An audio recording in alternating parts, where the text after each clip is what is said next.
Welcome, we're so happy you tuned in tonight.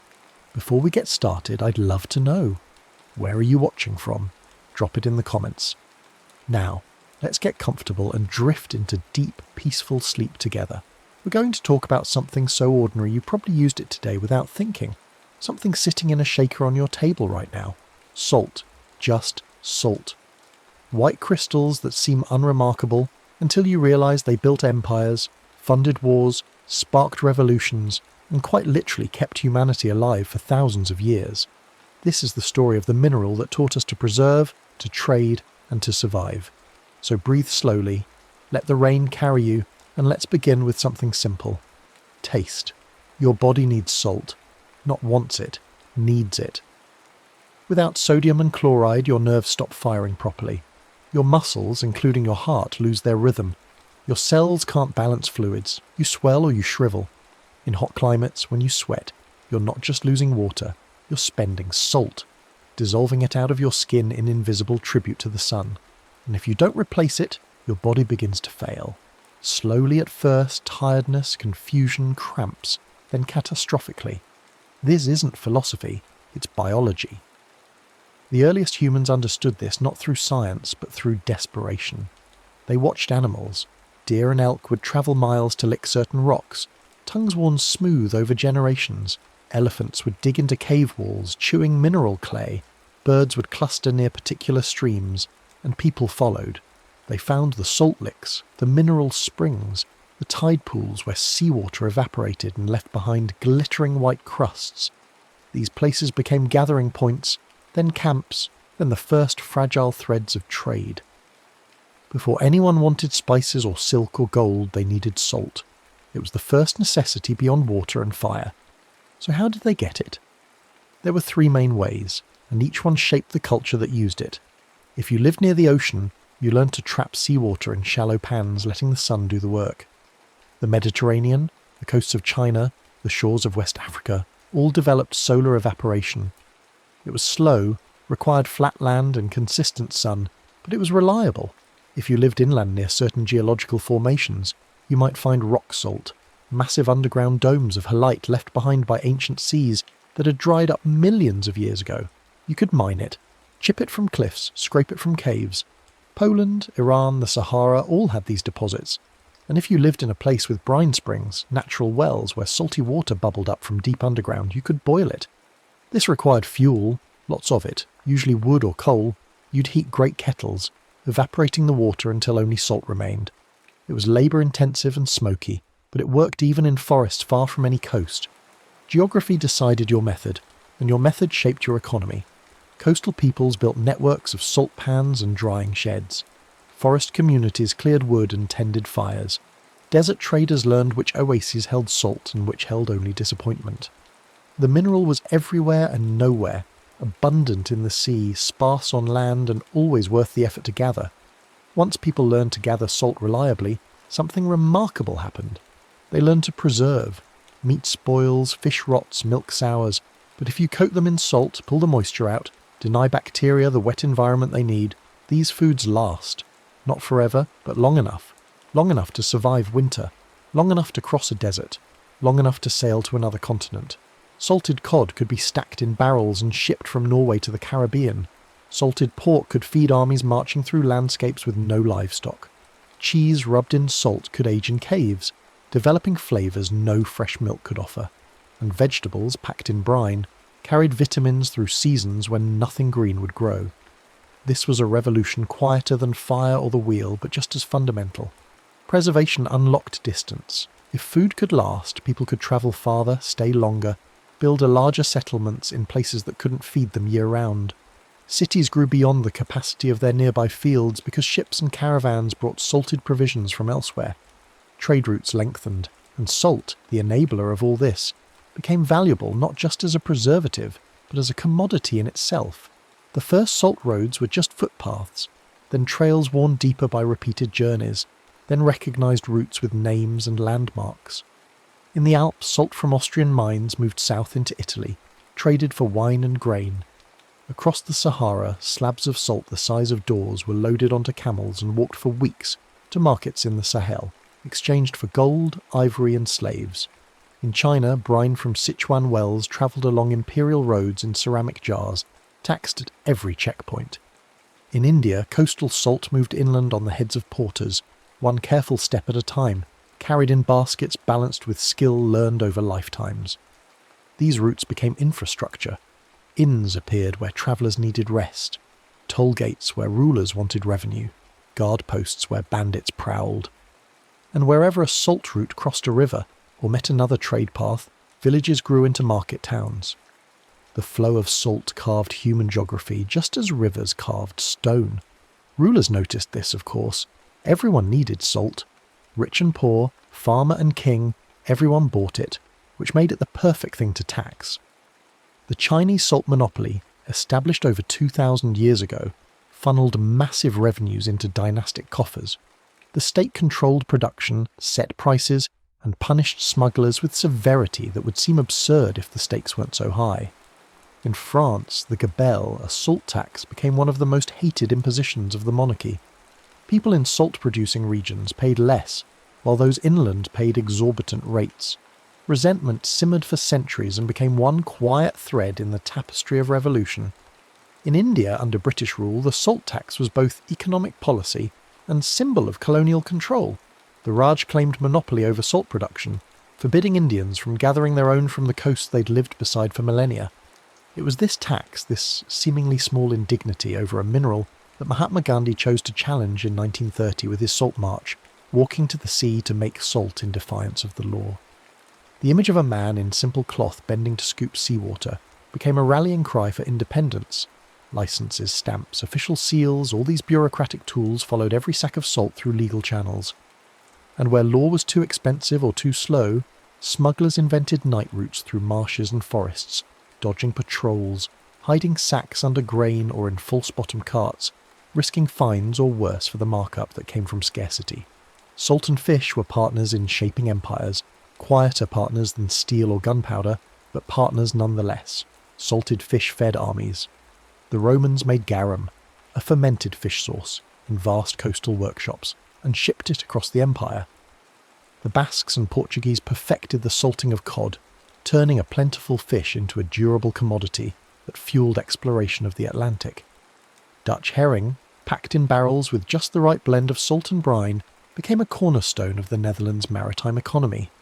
Scandinavian stockfish, air-dried and salted, required no refrigeration and lasted for years. These preserved fish weren't delicacies.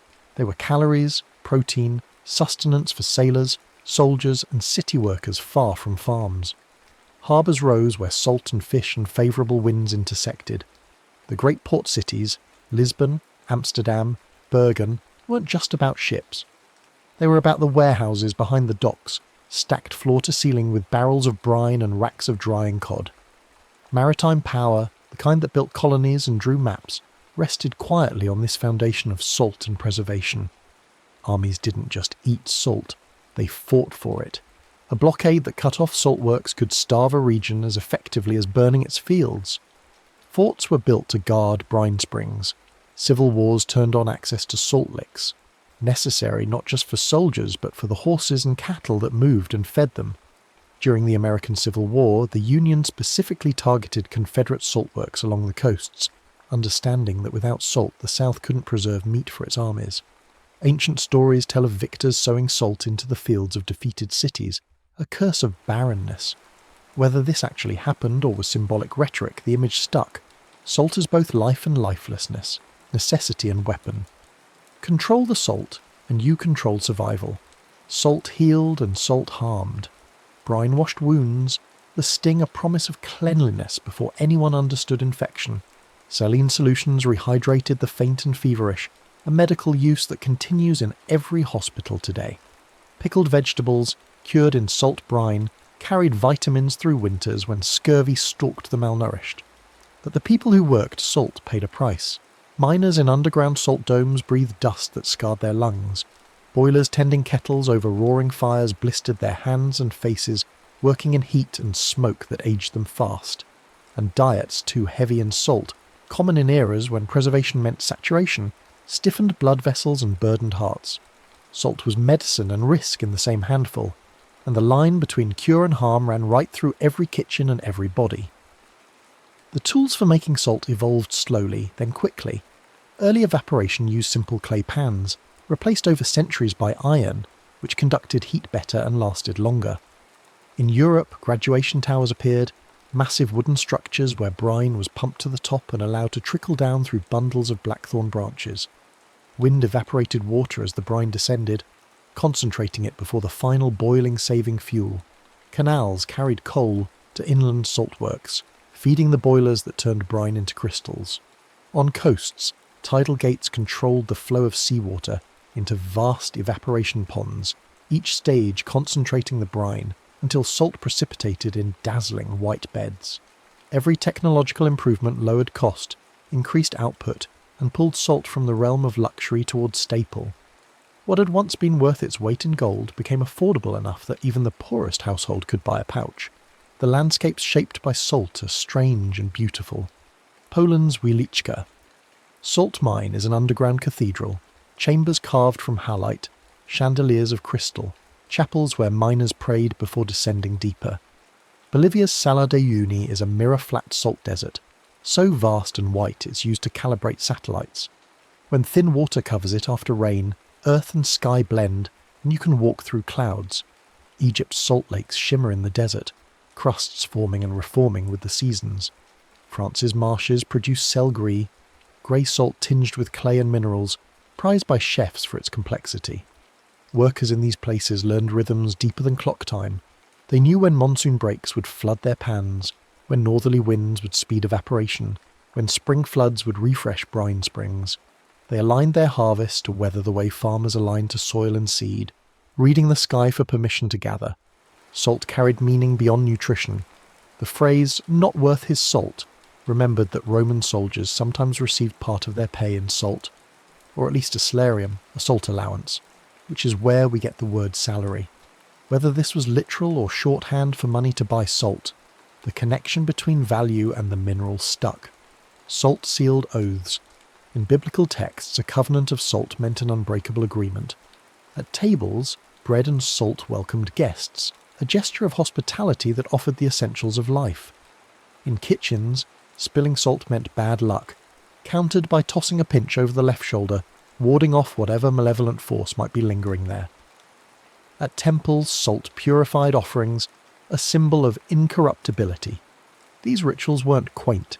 They were reminders, conscious or not, that this mineral kept people alive, and what keeps you alive deserves respect, superstition, ceremony. From kitchen essential to industrial chemical, salt's story took a sharp turn with the rise of chemistry. Rocky crystals went to livestock. Coarse grains cured meat. Fine powder seasoned food. Then scientists learned to split brine using electricity, separating sodium and chloride into chlorine gas and caustic soda, sodium hydroxide. Suddenly salt became the feedstock for an entire chemical industry. Chlorine went into bleach, disinfectants and PVC plastic. Caustic soda made soap, paper and glass. Salt didn't just preserve your dinner anymore, it built your pipes, whitened your paper and sanitized your water. Inland populations, far from iodine-rich seafood, began suffering from goiter, a swelling of the thyroid caused by iodine deficiency. The solution was iodized salt, tiny amounts of iodine added to table salt, a public health intervention so simple and effective that it nearly erased the problem in countries that adopted it. A mineral once hoarded for stew became the quiet reagent of industrial modernity and a delivery system for essential nutrients. The trade networks that moved salt were meticulous. Sacks and barrels moved by measure, bushels in England, stones in Scotland, morns in India, each region with its own units and conversions. Warehouses near ports smelled of wood and ocean, floors dusted white, clerks in back rooms marking weights in tall ledger columns. Tides wrote the delivery schedules, ships arriving on the flood, unloading before the ebb. Merchants learned to read weather, predict harvests and gamble on futures. Insurance underwriters calculated risk based on predictable patterns, wind and sun, and the reliability of particular saltworks. Credit extended on the assumption that next season's harvest would come in as expected. The entire apparatus of modern trade, contracts, insurance, futures was practiced on commodities like salt long before stock exchanges formalized the process. The workers who made this trade possible rarely appear in the histories. Salt rakers who stood knee-deep in evaporation ponds under tropical sun, scraping crystals into baskets. Children who hauled bundles from shore to warehouse, their shoulders worn from carrying weight their bodies hadn't finished growing into. Women who packed barrels in dark sheds, their hands white and cracked from constant contact with salt. Enslaved labourers who worked the Caribbean salt pans, the Turks and Caicos, the Bahamas, under conditions that killed them young. These were not romantic occupations. The sun reflected off white crystal beds with blinding intensity. The salt dust filled lungs and stung eyes. The work was repetitive, exhausting, and poorly compensated, yet it was steady. In coastal communities where fishing was uncertain and farming difficult, salt work meant survival. Families passed down techniques, mothers teaching daughters the right moment to rake, fathers teaching sons how to judge brine concentration by taste, by weight, by the way it caught the light.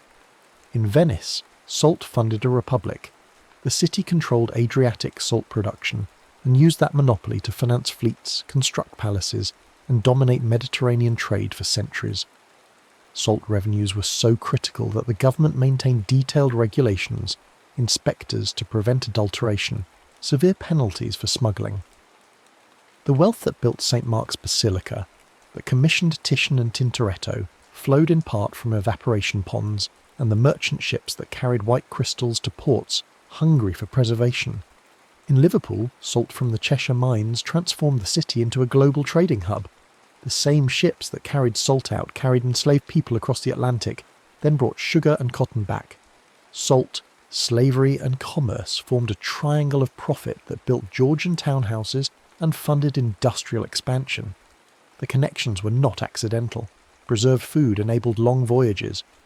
Salted fish from the coast sustained inland populations now disrupted by conquest. The Spanish needed salt to maintain their infrastructure of exploitation, and they extracted it without hesitation or mercy. In Africa, salt was currency. In the Sahel, where gold was plentiful but salt scarce, traders from the north brought bars of salt that were literally worth their weight in gold.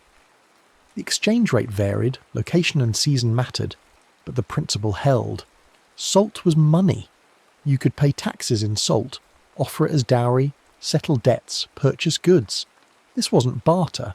It was monetized trade using a commodity everyone needed, and no one could produce locally.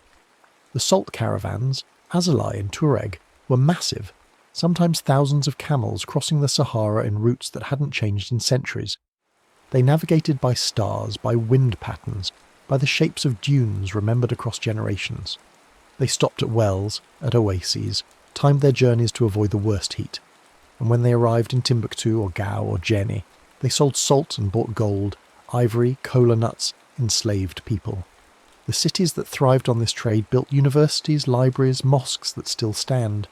Salt was the foundation, not the only commodity but the essential one, the reason the routes existed at all. In medieval Europe, herring transformed the Baltic and North Sea economies, but only because salt made preservation possible. The Hanseatic League, a network of trading cities across northern Europe, controlled both salt and herring. Lübeck's merchants grew rich on Lüneburg's salt. Bergen's traders shipped barrels to England and France. The entire system depended on timing. Herring migrated in vast schools, silver floods that appeared annually. Fishermen had weeks to catch them, and salt had to be ready, stockpiled, or the catch would spoil before it reached market. The logistics were intricate, coordinating boats, barrels, salt supplies, transport. When it worked, the profits were staggering. When it failed, when salt didn't arrive or herring didn't show, communities starved. This fragility bred innovation. Better barrels, improved packing techniques, contracts that hedged risk. The fish trade taught northern Europe how to organise commerce at scale, lessons that carried over into other industries, into banking, into the mechanisms of capitalism itself. Salt also marked status. Fine salt, carefully refined, white and dry, graced the tables of nobility. Coarse salt, grey with impurities, was for servants and livestock. In England, the salt cellar was a large ornate container placed at the centre of the table. Guests seated above the salt near the host were important. Those below the salt, farther away, were lesser. This wasn't subtle, it was visible hierarchy, reinforced at every meal. Even the salt itself participated in class structure, and because salt was taxed heavily, its cost was artificially high, which further entrenched it as a status marker. Wealth meant access to good salt, plenty of it, enough to preserve extravagantly, to season generously. Poverty meant stretching a small supply, using every grain carefully, sometimes going without. The environmental costs of salt production were real, but often ignored until recently. Coastal evaporation ponds altered wetlands, disrupting bird migrations and fish breeding. Clear-cutting forests for boiling fuel denuded landscapes. Brine spills poisoned freshwater sources. Industrial salt production in the modern era consumes energy, produces waste brine that must be managed, and contributes to the same extraction pressures as any mining operation. Yet because salt is common, because it's cheap now, these impacts rarely make headlines. We accept them as the price of keeping roads clear, of having food that lasts, of running chemical plants. The trade-off feels reasonable, or at least inevitable, but it's worth remembering that every convenience has a source, and every source has a cost. And what of the future? Salt isn't going anywhere. We'll keep using it, on food, on roads, in industry. But the conversations around it are shifting. How do we reduce road salt without compromising safety? Can we mine salt more sustainably, reclaim land afterward, minimise groundwater disruption? How do we ensure desalination doesn't just solve one problem by creating another? These aren't romantic questions. They're practical, technical, boring to most people. But they matter, because salt still matters, as much now as it did when the first human followed a deer to a mineral spring. Trace the arc. Salt led animals to lakes, mineral deposits that drew herds, and people followed. It led people to camps, then those camps became villages. It led caravans to markets, salt moving in one direction, goods moving back, creating the first long-distance trade routes. It led ships across oceans, holds packed with salt cod and salt pork, provisions that made exploration possible. It led chemists to factories, splitting brine into reagents that built industries. It led engineers to membranes, filters fine enough to separate water from salt, transforming deserts into cities. Along that entire arc, salt built towns, fed fleets, provoked protests, and flavoured every table. It funded kingdoms and toppled them. It was currency and contraband. It was ordinary and indispensable. In the hush of rain, the story simplifies. Crystals that caught the sun taught us to plan beyond today, to think in seasons and journeys and futures. They taught us to preserve, which meant we could travel farther, risk more, imagine larger communities. They taught us to trade, because no place had enough salt and everything else, so exchange became necessary. And they taught us that even the simplest substance, something you shake onto eggs without thinking, carries centuries of effort, ingenuity, conflict and survival. Salt wasn't just part of history. It was the thread that pulled us forward, from lick to ledger to lab, from animal instinct to global trade to industrial chemistry. So tonight, as the rain continues and your breathing slows, remember that the shaker on your table holds all of this. The mine in Poland, the caravan crossing the Sahara, the Roman soldier paid in salt money, the Indian villager walking to the sea with Gandhi, the chemist splitting brine in a factory, the engineer designing a desalination membrane. They're all in there, dissolved in the white grains, invisible but present. You're tasting survival, history, rebellion, and science all at once. And perhaps that's enough reason to pause, just for a moment, before you season your food. Not in reverence exactly, but in recognition. That the ordinary is never quite ordinary once you know its story. That the simplest things built the world we live in, and that sometimes the most remarkable tales belong to minerals so common, we forget to wonder. Let the rain wash over you. Let your eyes close. Let salt rest where it is, on your table, in the sea, in the earth, doing what it's always done. Keeping things alive, making things last, connecting people across distances they couldn't have crossed without it. The taste of survival, the mineral that built trade, just salt, just the foundation of everything. Rest now. Tomorrow you'll use it again without thinking, and that's fine. That's exactly as it should be. The rain knows, the earth knows, and somewhere deep in your body your cells know too. Sodium and chloride, balanced and necessary, keeping you alive while you sleep. Good night. Let the rain carry you. let salt do its work, and dream, if you dream at all, of caravans and tides, of mines and marshes, of the long patient work of gathering something so small and so essential that civilizations rose and fell over the right to hold it. The white crystals remember everything. You don't have to. Just rest. The next story is about to begin. Please relax and enjoy. You're starting to notice details you missed before. Patterns within patterns that reveal themselves only when you stop trying to analyze and just let the sound wash over you. The flute in your hands feels warmer now, as if it's absorbed heat from your palms, and when you blow across the mouthpiece again, the note that emerges seems richer, more confident. You're beginning to understand something fundamental about musical instruments. They're not just tools for making sound, they're extensions of the human body, ways of amplifying and transforming the music that already exists inside you. Think about what's actually happening when you play this simple wooden flute. Your lungs compress air, your lips shape the stream of breath, your fingers cover and uncover holes to change the length of the vibrating air column inside the tube. Every part of this process connects directly to your body's natural rhythms and capacities. The breath comes from the same place as speech, as laughter, as sighs of contentment or gasps of surprise. The finger movements mirror the dexterity humans developed for tool-making and gesture. The flute isn't replacing human musicality. It's channeling it, focusing it, giving it new colours and capabilities. You're watching this principle play out across centuries of instrument development. The violin family emerges in Italian workshops, where craftsmen spend lifetimes perfecting the curves of wood that will resonate most beautifully. They're not working from blueprints or scientific principles, those will come later, but from intuition and endless experimentation. A piece of spruce for the top plate because it's light and stiff, maple for the back, and sides because it reflects sound differently. The exact arch of the top, the precise placement of the bass bar inside, the angle where the neck meets the body. Every detail matters in ways that the makers understand through their hands before their minds can explain why.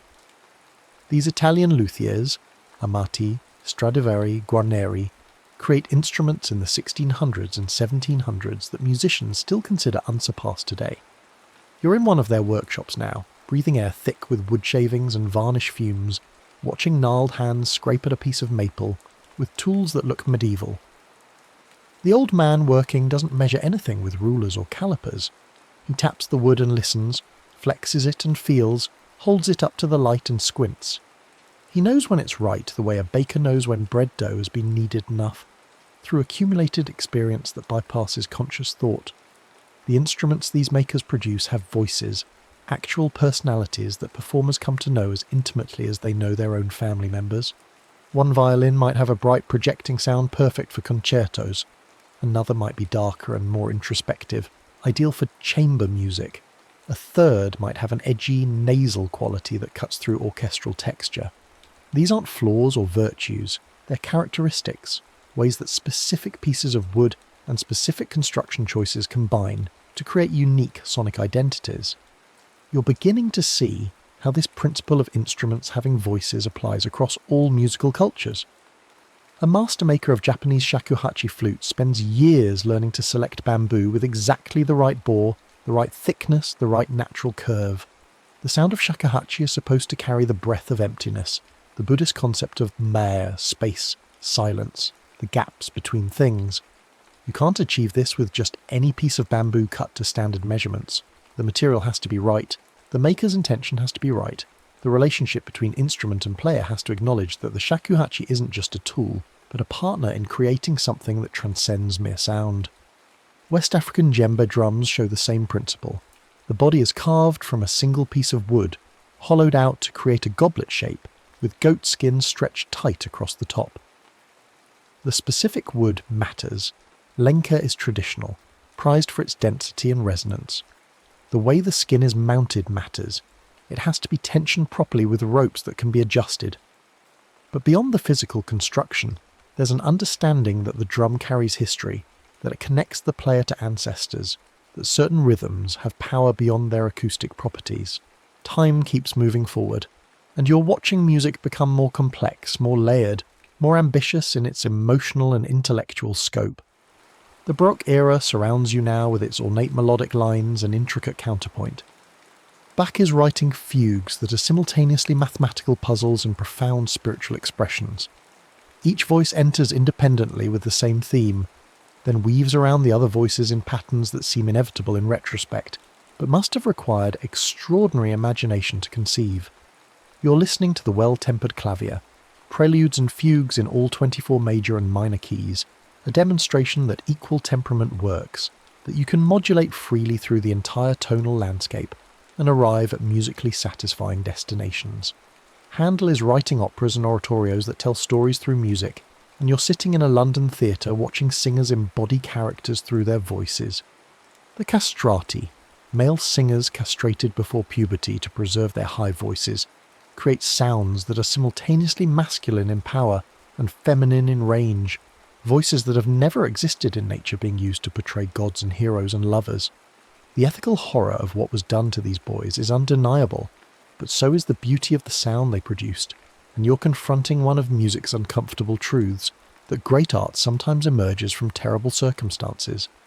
The classical period brings clarity and balance, and you're in Vienna now, the musical capital of Europe, where Haydn is systematizing the symphony and string quartet into forms that will influence composers for generations. Mozart arrives as a child prodigy and never stops being astonishing, writing music that sounds effortless, natural, as if it simply flowed from his pen without labour or revision. But you see the crossed-out measures in his manuscripts, the revisions, the evidence that even genius requires craft and effort. His operas capture human psychology with uncanny precision.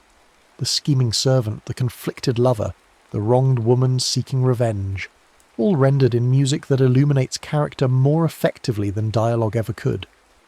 Beethoven changes everything.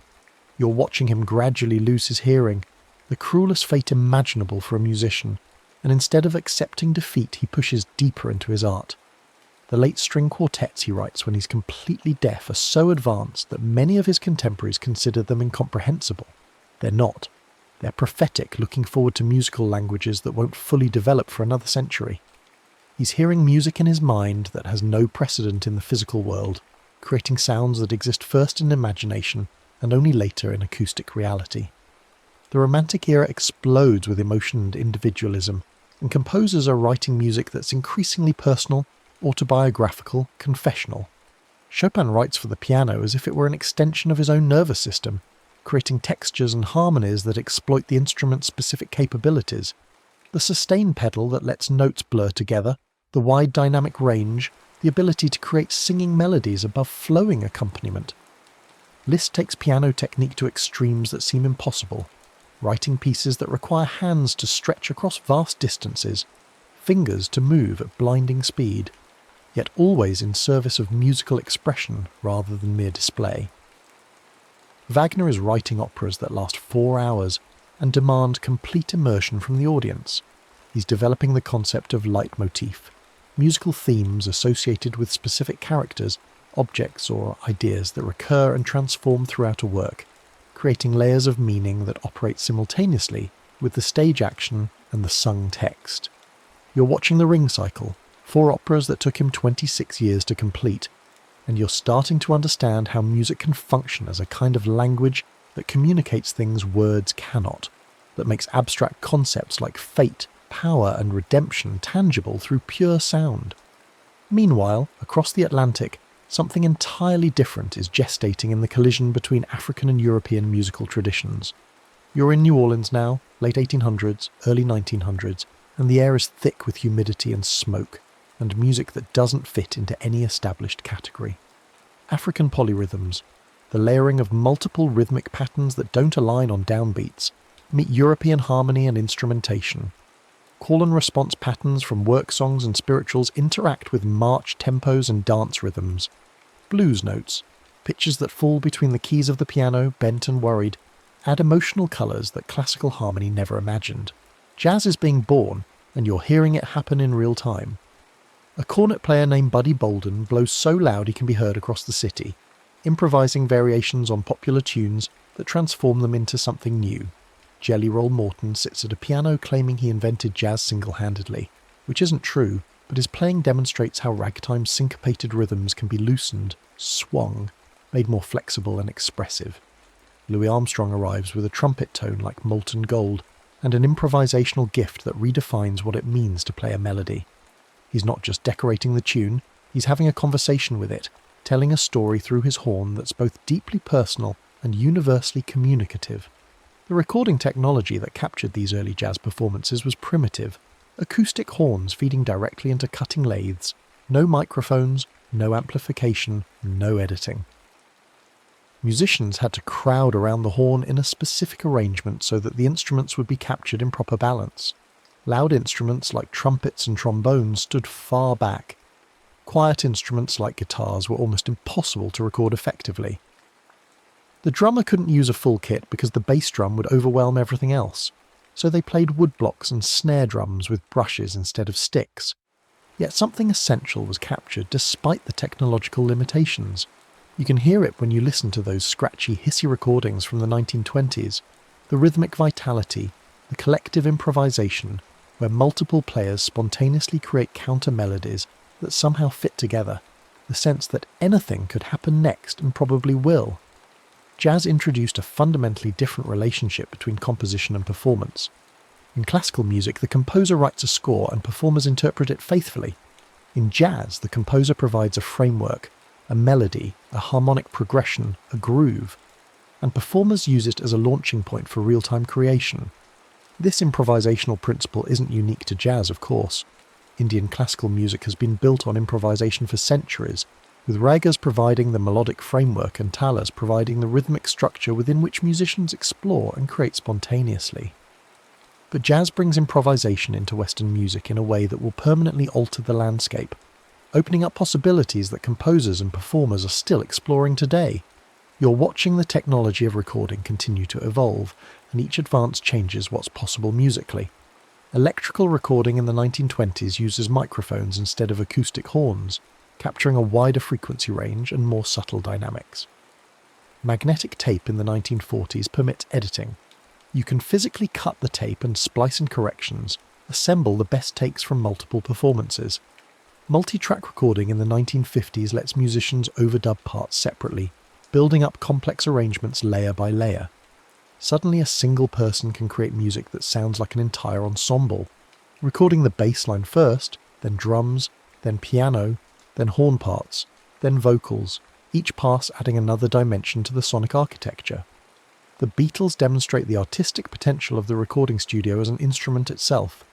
In the mid-1960s, they stopped touring and devote themselves to making records that couldn't be performed live, using tape loops, backwards recordings, vari-speed effects, orchestral overdubs, and whatever else they can imagine. Tomorrow Never Knows layers multiple tape loops playing simultaneously, creating a swirling psychedelic texture that had no precedent in popular music. A Day in the Life builds to an orchestral crescendo that Rites of Spring Stravinsky might have recognised, ending with a piano chord that rings for over 40 seconds, achieved by hitting multiple pianos simultaneously and turning all the volume knobs to maximum. Electronic instruments are proliferating now, and you're hearing sounds that couldn't exist acoustically. The Moog synthesizer can generate pure waveforms, sine, square, sawtooth, triangle, and shape them with filters and envelopes to create timbres ranging from vaguely familiar to completely alien. Wendy Carlos releases switched on bass, performing Baroque fugues on synthesizer, and suddenly electronic sound isn't just for avant-garde experimentation, it can be used for any kind of music. Progressive rock bands put synthesizers on stage next to guitars and drums. Funk musicians use them to create bass lines that shake the floor. Film composers use them to score science fiction movies, creating sonic worlds that match the visual impossibilities on screen. Sampling technology in the 1980s turns the entire recorded world into potential musical material. The Fairlight CMI and similar devices let you record any sound, a voice, a drum hit, a glass breaking, a car door slamming, and play it back at different pitches from a keyboard. Hip-hop producers in New York sample breaks from old funk and soul records, looping them to create new rhythmic beds, layering multiple samples to build dense collages of sound. The legal and ethical questions are complicated. When does sampling constitute theft? When is it transformation? Where's the line between inspiration and appropriation? But the creative possibilities are undeniable. Drum machines provide another revolution. The Roland TR-808, released in 1980 and discontinued in 1983, initially fails commercially because its sounds don't convincingly imitate real drums. But producers discover that its synthetic electronic drum sounds are perfect for the music they want to make. The 808 kick drum becomes the foundation of hip-hop and electronic dance music. That deep, booming thud that you feel in your chest as much as hear with your ears. The 808 cowbell becomes an immediately recognisable signature sound. Decades after it was discontinued, the 808 remains one of the most influential instruments in popular music.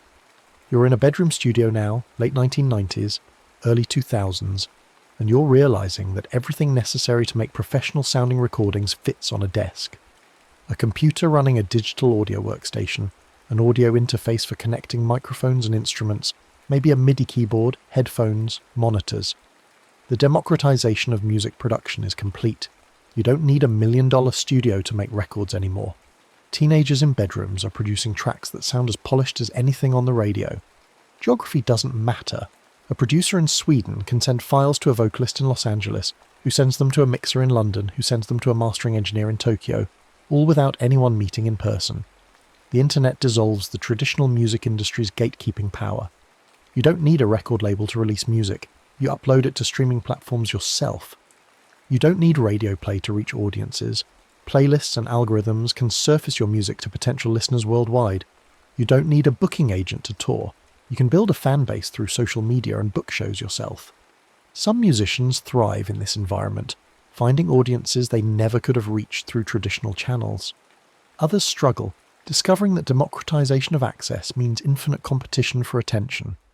Artificial intelligence is starting to compose music now, and you're listening to pieces generated by neural networks trained on thousands of examples. The results are sometimes surprisingly convincing, sometimes uncanny and wrong, in ways that reveal how much human musical intuition involves more than pattern recognition. Can AI create music that moves people emotionally? Maybe. Can it create music that feels necessary, that says something that needed to be said in exactly that way? The question remains open.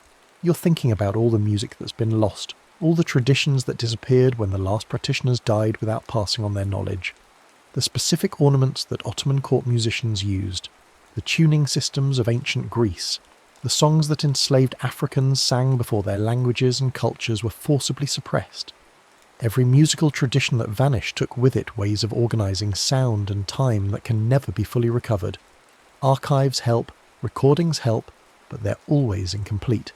They capture the sound, but not the context, the performance, but not the culture that created it and gave it meaning. And yet music persists, adapts, survives, regenerates. Young people are learning traditional instruments, reviving folk songs, researching and reconstructing historical performance practices. Fusion genres combine elements from multiple traditions in ways that create something new while honouring the sources. The circulation of musical ideas accelerates to the point where influence becomes multi-directional and simultaneous. A producer in Lagos samples a field recording from Mongolia, while a DJ in Berlin remixes a track from São Paulo, while a classical composer in Seoul writes a string quartet inspired by Korean folk melodies and American minimalism. You're back in that room with the wooden flute, but now you hear it differently. It's not just a simple instrument anymore. It's a node in a vast network of human creativity stretching back tens of thousands of years and forward into an unknown future. The finger holes worn smooth represent countless hours of practice, of someone learning to coax music from wood and breath. The wear patterns are evidence of devotion, proof that this object mattered to someone enough that they returned to it again and again, seeking something that only music could provide. The rain continues outside, sometimes louder, sometimes quieter, but always maintaining its basic pulse. You're hearing it as rhythm now, noticing the polyrhythmic patterns created by drops hitting different surfaces at different rates. Water on roof, water on leaves, water on stone, water on earth.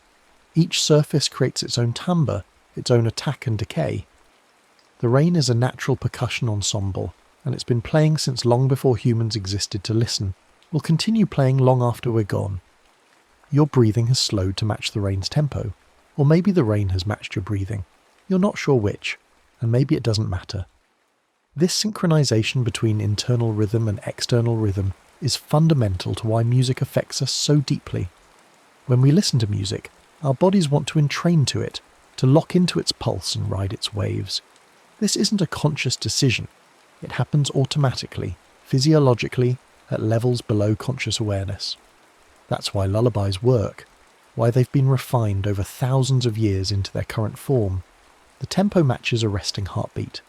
The melodic intervals avoid dissonance that might stimulate rather than soothe. The repetitive structure is predictable without being monotonous, creating a sonic environment where an infant's nervous system can relax into sleep. No parent consciously designs these elements. They emerge from accumulated experience, trial and error across countless generations, retained because they work.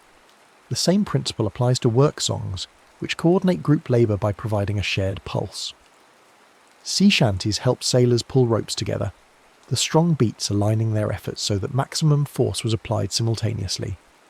Field hollers helped agricultural workers maintain rhythm during repetitive tasks, making the work feel lighter, the time pass faster.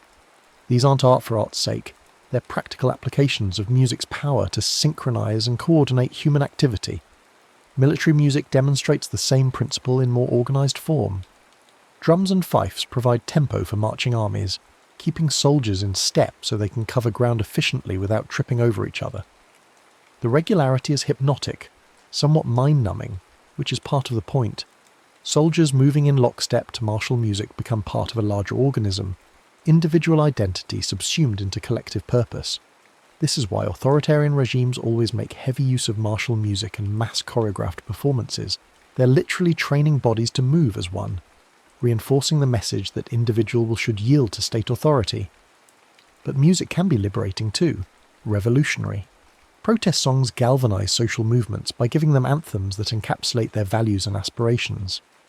We Shall Overcome didn't create the civil rights movement, but it helped sustain it, providing a musical expression of determination and hope that participants could sing together during marches and demonstrations and jail cells.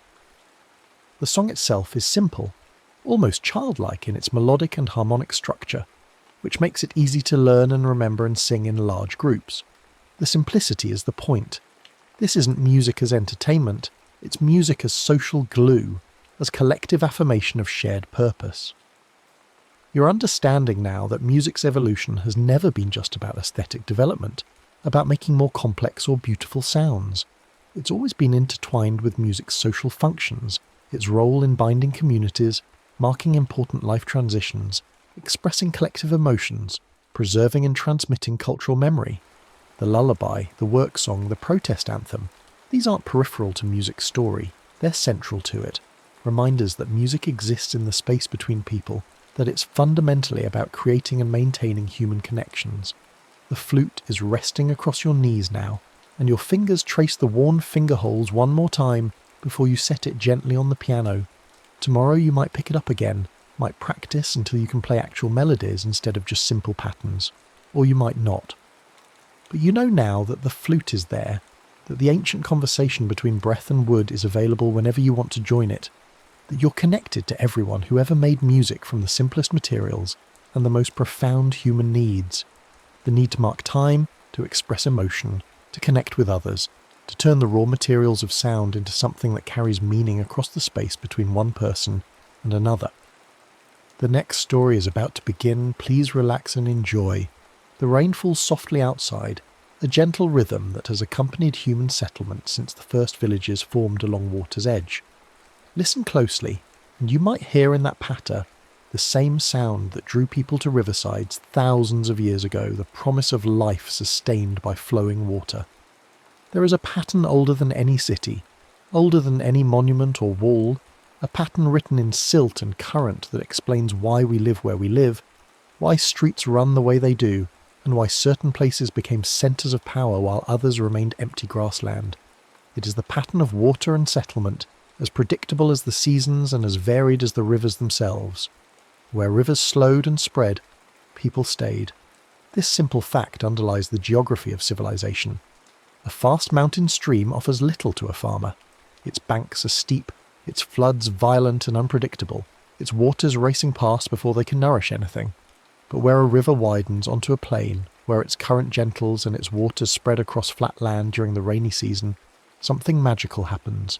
Seasonal floods leave behind dark, fertile soils rich in minerals carried from distant highlands. Fish spawn in the shallows and reeds fill the banks, offering food and building material. Flat floodplains welcome the first fields, then paths worn by feet and carts, and eventually streets paved with stone or brick. Villages formed first at the places where rivers could be crossed on foot, at fords where the water ran shallow over gravel bars, and at confluences where two streams joined and doubled the resources available. These villages became markets where farmers traded surplus grain for pottery and tools. Markets attracted more people, and people built walls for protection, and within those walls rose the first true cities. Grain surpluses freed some people from farming, and those people became craftsmen, priests, soldiers, and scribes. Their labour became monuments that still stand today, and through it all, water remained the quiet engine driving everything forward. The Nile created a civilization so orderly and long-lived that its monuments still inspire wonder 4,000 years later. Along the Nile's narrow green ribbon cutting through desert, the flood arrived predictably every year after summer rains fell on the Ethiopian highlands far to the south. Farmers did not plant during the flood, but waited as the waters receded, watching the riverside land emerge black and moist, ready to receive seed. They measured their fields with rope stretchers, men who pulled taut cords between markers to calculate area and settle boundary disputes. Recording yields on papyrus scrolls, scribes tracked every bushel of barley and wheat, creating an administrative system that fed millions and built pyramids. Engineers cut basins and canals to tame the overflow, directing water to fields that would otherwise remain dry, extending the growing season and multiplying harvests. Nilometers carved in stone walls read the river's height at key points along its length, and priests studied these measurements to foretell harvests and calculate the taxes each district owed. A high flood meant abundant crops and full granaries. A low flood meant hunger, and the temples would open their reserves. Barges moved massive stone blocks and mountains of grain north on the steady current that always flowed toward the Mediterranean, and when the boats needed to return south, the prevailing north wind filled their sails and carried them home against the current. It was a river so regular, so dependable in its moods, that it nurtured centralized rule under pharaohs who claimed divine authority. Priestly calendars marked the flood's arrival and recession, dividing the year into seasons named for water. Cities anchored by temples faced the water, their processional ways leading to riverside docks where the king's barge might arrive bearing tribute or departing for some provincial inspection. The Nile's reliability made Egypt possible, and Egypt's cities bore the stamp of that reliability in their straight canals, their orderly temple complexes, and their unshakable confidence that next year's flood would come as it always had. Between the quick Tigris and the meandering Euphrates, a different kind of civilization took shape. Sumerian farmers cut feeder canals from streams that were anything but predictable. The Tigris rushed, violent and swift, prone to sudden devastating floods that could destroy a season's work in a night. The Euphrates wandered across its plain, changing course over centuries, abandoning old channels and carving new ones. Both rivers carried spring snowmelt from distant mountains, but the timing and volume varied wildly from year to year. Farmers responded by building levees to guard their fields, raising earthen walls that channeled water where it was wanted and blocked it where it was not. They installed gates to ration flow, opening and closing sluices to water, different parcels on a schedule that prevented waste and ensured fairness. But irrigation on this scale brought new problems, chief among them salinity that crept into soils when drainage lagged. If water sat too long, it evaporated and left its dissolved salts behind, and after enough seasons the ground turned white and barren. Fighting this required constant vigilance, constant maintenance of drains and canals, constant administration. Clay tablets mapped parcels and ditches in cuneiform script, recording which farmer held which field and which section of canal he was responsible for maintaining. Cylinder seals pressed into soft clay-authenticated shipments of grain and certified contracts, creating a paper trail that could be checked against temple archives. Out of this hydraulic complexity rose cities that were also administrative centres, Uruk and Ur, Lagash and Nippur. They began as granaries where surplus was stored against lean years, then grew into marketplaces where goods from upriver and downriver met and were exchanged. and finally became writing cities where scribes recorded everything because memory was not enough to manage the intricate choreography of water, fields, and people. Trade boats loaded with textiles and grain slid down the rivers toward the Gulf, where they met merchants from distant shores. They returned with timber from mountain forests, copper from far mines, and stone that the alluvial plains entirely lacked. Here in Mesopotamia, engineering was daily life. Canals had to be cleared of silt every year before the spring floods. Levees had to be inspected and repaired where winter rains had weakened them. Disputes over water rights occupied courts and city councils. Government often meant water management, and kings boasted on monuments about the canals they dug and the irrigation systems they expanded. The cities bore the marks of this perpetual negotiation with capricious rivers, tales built up from centuries of mud brick construction, canals radiating from city walls like spokes from a hub, and a literary tradition filled with flood myths and prayers for controlled waters. The Indus and its tributaries fed a civilization that archaeological evidence suggests was remarkably orderly and peaceful. The Indus itself and the now vanished Sarasvati changed courses over centuries, shifting with tectonic movements and monsoon variations. But during its peak, the civilization built cities like Harappa and Mohenjo-daro that still impress with their urban planning. Broad streets met at right angles, forming neat grids that divided neighbourhoods into regular blocks. Wells punctuated these neighbourhoods at regular intervals, providing fresh water to residents who did not have to walk far to fill their jars. Covered brick drains ran beneath walkways, carrying wastewater away from homes and dumping it outside the city walls, a sanitation system unmatched in the ancient world. Uniform weights discovered across the civilization's extent eased trade, ensuring that a merchant in one city could do business in another using the same measures. Standardized baked bricks built everything, houses of course, but also docks where boats tied up, warehouses where goods were stored, and reservoirs that held water through the dry season. Seals carved with animals and script travelled with merchants who took boats downriver to coastal ports, where Indus goods met ships from Mesopotamia and the Arabian Peninsula. But the river's shifts, driven by monsoon variations and the slow tilting of tectonic plates, constantly reshaped settlement patterns. Channels that once ran full of water dwindled to seasonal streams. Cities that thrived on a riverside found themselves miles inland as the river jumped to a new course. The people adapted, some moving with the channels to found new settlements, others thinning out as populations dispersed, following water to where it actually flowed. The archaeological record shows cities abandoned not in catastrophe, but in gradual decline, as if people simply walked away when the river walked away first. The grid remained, the drains remained, the wells remained, but the life that animated them followed the water elsewhere.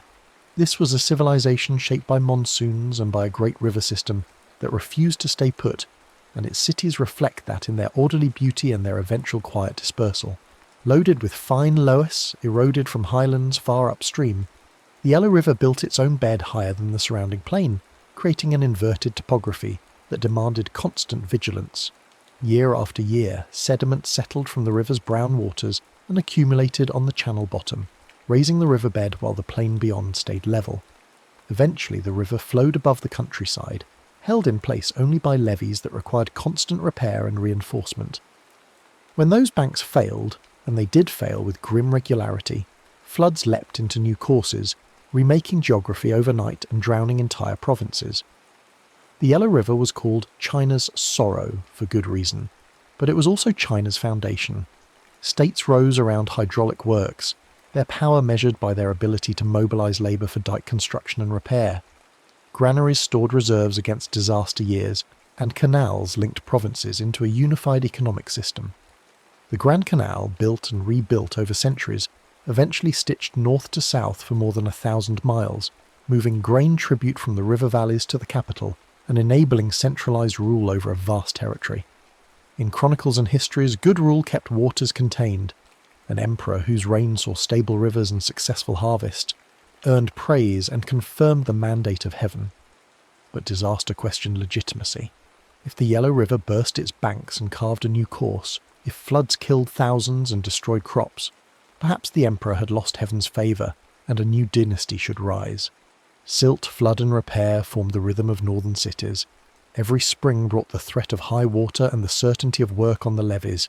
Every autumn brought relief and harvest, and the hope that this year's repairs would hold through the next spring. Officials who managed water systems were among the most important in the imperial bureaucracy, their decisions affecting millions of lives. Cities along the Yellow River and its tributaries bore the stamp of this constant struggle. High walls not just for defence against armies but against water, elevated platforms for important buildings, drainage systems designed to handle sudden inundations, and a tradition of collective labour that could mobilise entire populations for emergency repairs. Before paved highways crossed continents, before railways stitched nations together, rivers were the wide streets of entire regions. Barges moved bulky goods cheaply, far more cheaply than could be done by cart or on pack animals. Grain from interior farms floated to coastal cities. Stone quarried in hills moved downriver to construction sites. Timber from mountain forests rode spring floods to sawmills and markets downstream. Ceramics packed in straw and sealed in jars travelled waterways that would have shattered them in wagons on rutted roads. Ferry towns grew wherever roads met water, their docks busy with travellers waiting for boats to carry them across currents too deep or swift for wading. Tolls funded bridges where rivers could be spanned and paid for policing of waterways against pirates.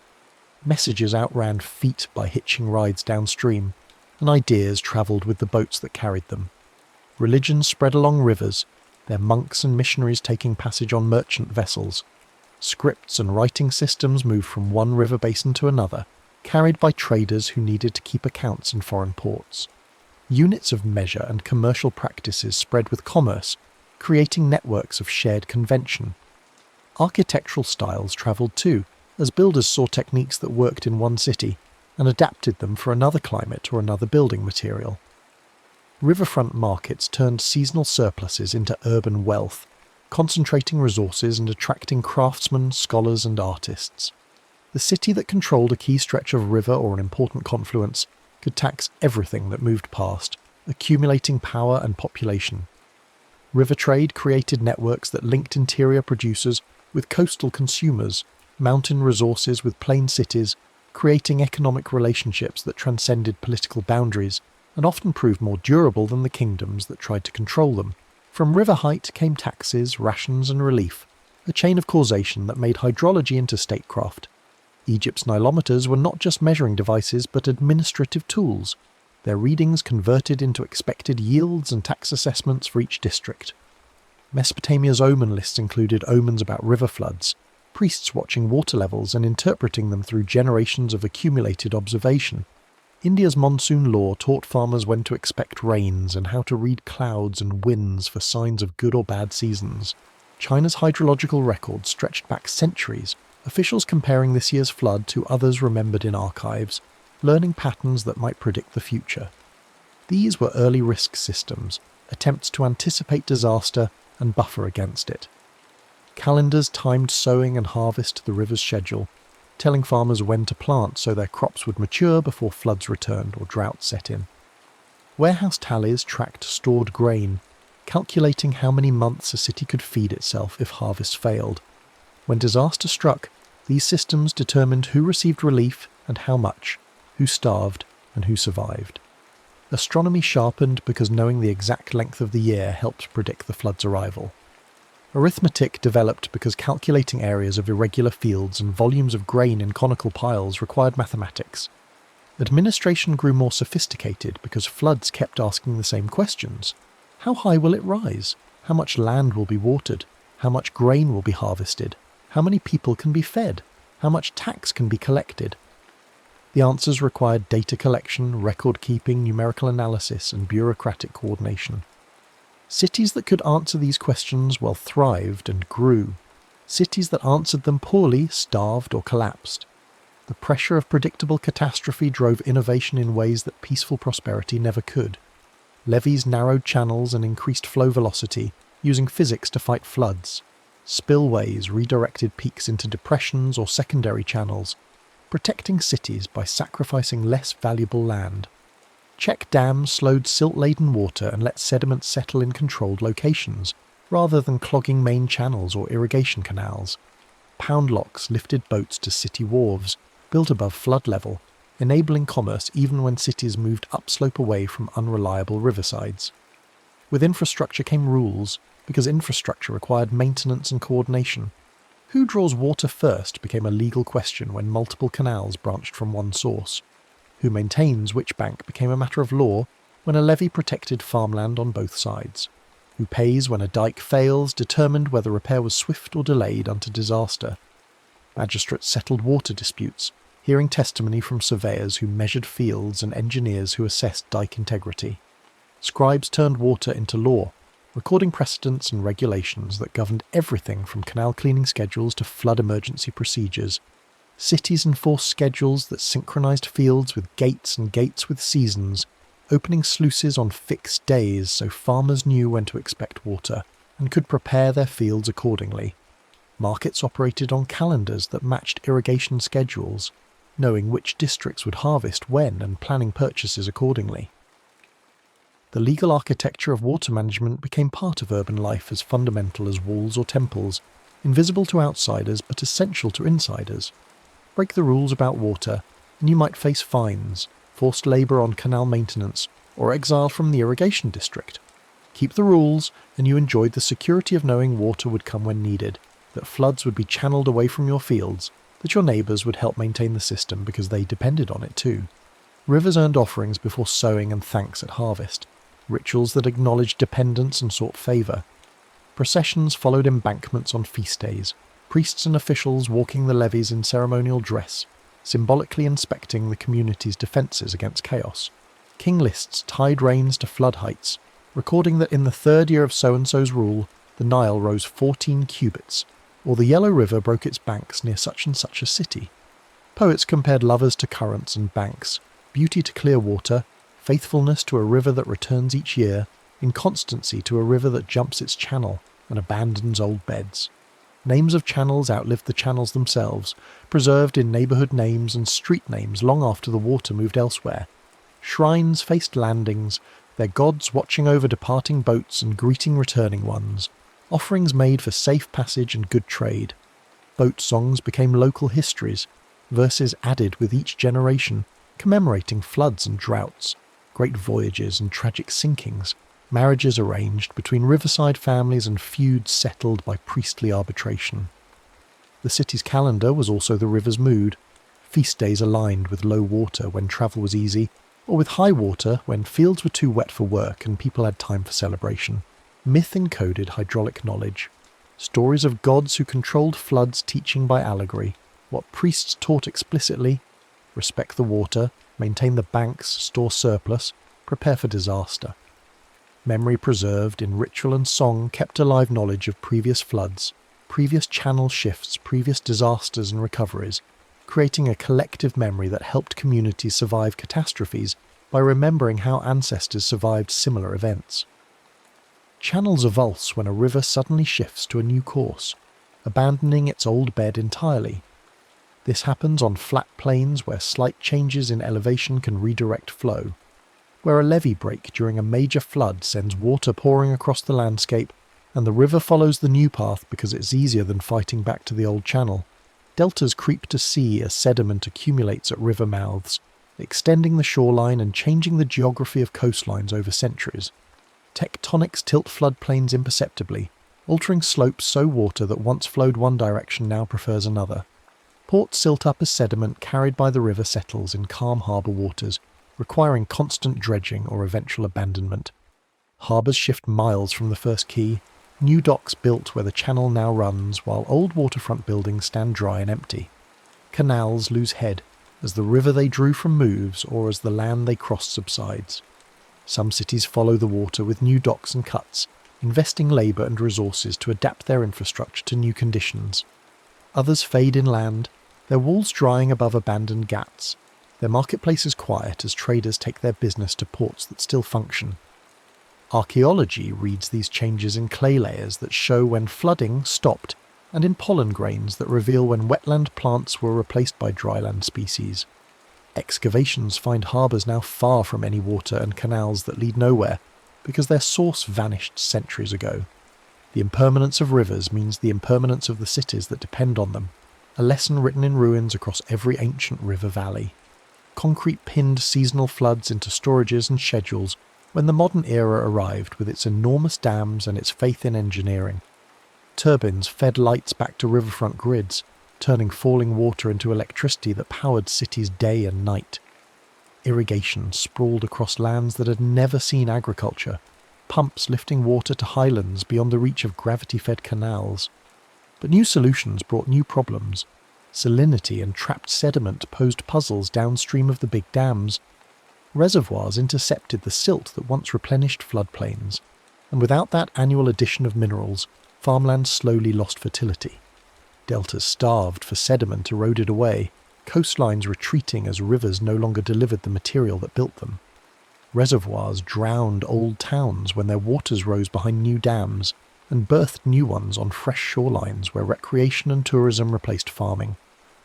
Remote sensing from satellites watched reservoirs breathe with seasons, their water levels rising and falling as snow melted and rains fell, or as irrigation demands peaked and waned. Computer models forecast peaks and releases, calculating optimal water management across entire river basins. Cities still depended on the old paths, but now those paths were regulated by switches thrown in control rooms, far from the rivers themselves, decisions made by engineers consulting data streams and models, rather than by watching the water itself. Urban sewers once spilled directly to rivers, turning them into open drains that carried waste downstream to become someone else's problem.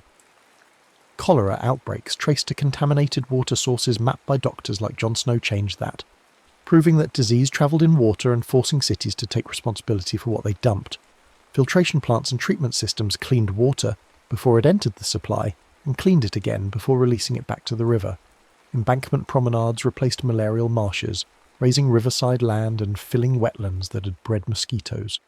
Storm drains separated from sewers after every flood taught the lesson that mixing the two led to disasters when heavy rains overwhelmed capacity and sewage backed up into streets and homes. Waterworks became the least visible but most important urban organs, moving unseen beneath traffic and parks, miles of pipe and pump stations ensuring that turning a tap produced clean water and that flushing a toilet sent waste somewhere it would be treated. The engineering that kept cities healthy and habitable required constant maintenance, constant investment, constant attention from professionals whose work went unnoticed, until something failed. The Nile wrote cities in a narrow line, settlements strung along its banks like beads on a thread, each city's territory extending only as far as irrigation could reach into the desert. The Tigris and Euphrates wrote cities in a web of canals and tells, settlements shifting as channels moved and as political power concentrated or dispersed. The Indus wrote cities in orderly drains and standardized bricks, a civilization that valued regularity and planning, that built for the long term with materials that would last. The Yellow River wrote cities in urgent dikes and administrative reach, settlements that existed in constant negotiation with a dangerous river, that built elaborate bureaucracies to manage the threat and harness the opportunity. Each hydrology left a civic handwriting, a signature visible in how streets ran and how rulers ruled, and how markets met and how disasters were remembered. You can still read these signatures today if you know how to look, seeing in a city's shape the influence of its river even when that river is now dammed or diverted or hidden under pavement. Former warehouses become promenades where families stroll on weekends, the old loading docks converted to cafes and galleries. Floodplains double as parks, left open to accept seasonal high water, designed to flood safely so that neighbourhoods beyond stay dry. Wetlands return to buffer peaks, restoration projects recreating marshes that were filled generations ago, recognising that the most effective flood control is often to let water spread where it naturally wants to spread. Ferries revive even as bridges crowd overhead, offering a slower but more pleasant way to cross water, reintroducing river travel as transportation rather than just commerce. Waterfronts anchor skylines again, tall buildings rising at the old edges where boats once tied up, symbolically facing the water even if actual boat traffic is minimal. The city faces the water once more, designing to bend rather than break, accepting that rivers will always flood and that the question is not whether, but where and how much. Modern cities learn or relearn lessons that ancient cities knew. Respect the water, leave room for it, work with it rather than only against it. A dam's light is a delta's darkness if flow is not shared, a principle that has sparked conflicts and treaties across borders and continents. Treaties allocate water rights, specifying minimum flows that must be released downstream to protect ecosystems and human users. Fish passages around dams let salmon and other migratory species reach spawning grounds, maintaining populations that feed both wildlife and people. Sediment bypasses attempt to restore the natural flow of silt past dams, recognising that rivers carry more than water and that downstream areas need that material. Cities learn, or are forced to learn, that a river is a corridor, not a boundary, that what happens upstream affects downstream, and that political borders do not stop water from flowing. What begins in mountain snow ends in someone's bread when that snow melts and waters fields. It ends in someone's marsh when flood flows sustain wetlands. It ends in someone's coast when sediment builds deltas and protects shorelines. The ethics of water use become conversations about sharing, about restraint, about recognising that rivers connect us whether we want to be connected or not. Stairs down to the water, worn smooth by generations of feet, mark where people have drawn water and launched boats for centuries. A market that opens at dawn when boats arrive preserves a rhythm established before anyone alive can remember, before written records even, continuing because it works and because tradition has weight. A street that follows a vanished bend traces a channel that moved hundreds of years ago. The street preserving the curve even though the reason for the curve is gone. Neighbourhoods oriented to water that no longer flows there. Urban forms recall old currents even when those currents have been buried under pavement or channeled into underground conduits. The rain continues its soft rhythm outside, and somewhere in that sound is the same sound that called people to riversides millennia ago. The map of each city is still a map of its river, visible or invisible, present or absent, acknowledged or forgotten.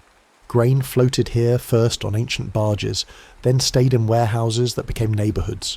Stories travelled here on boats carrying travellers who spoke them in markets that grew into districts. Laws were written here to manage water that had to be shared, and those laws became principles of fairness and administration that governed more than irrigation. Songs were sung here by boatmen who worked the river, and those songs entered the culture and shaped its art.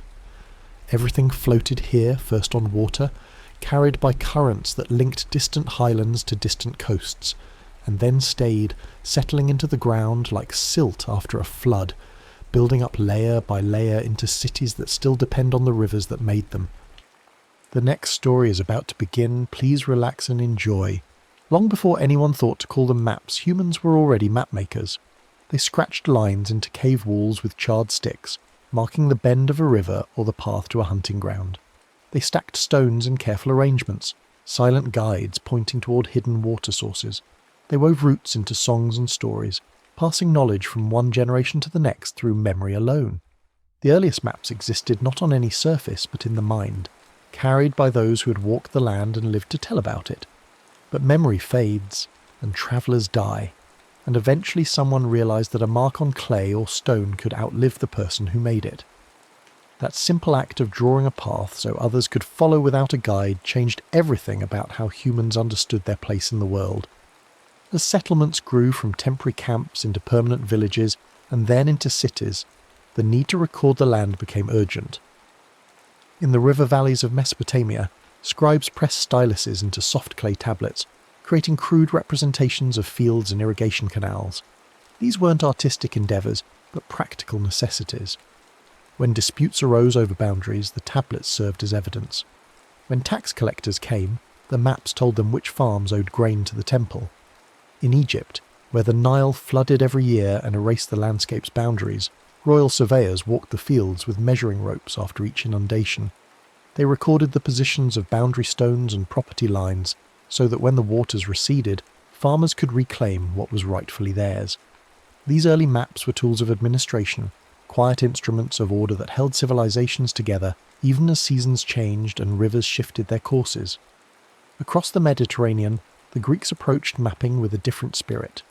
Where others saw utility, they saw questions. How large is the earth? What shape does it take? Can the world be measured, predicted, understood through reason? Anaximander of Miletus, in the 6th century before the Common Era, created one of the first attempts to sketch the entire inhabited world as he knew it. It was crude by later standards, placing Greece at the centre with lands radiating outward in a rough symmetry. But it represented something profound, the belief that the world could be captured in a single image. that scattered knowledge could be unified into one coherent picture. Hecataeus followed, annotating coastlines with place names and descriptions, turning the abstract into the specific. Then came Eratosthenes, librarian of Alexandria, who performed one of history's most elegant experiments. By measuring the angle of shadows in two cities at noon on the summer solstice, he calculated the Earth's circumference with remarkable accuracy. The world had a size now, a measurable dimension. Maps were no longer just records of what existed. They were arguments about reality itself, claims that could be tested and refined. Rome had little patience for philosophical mapping. The empire needed roads, and roads needed maps, but not the kind that contemplated the cosmos.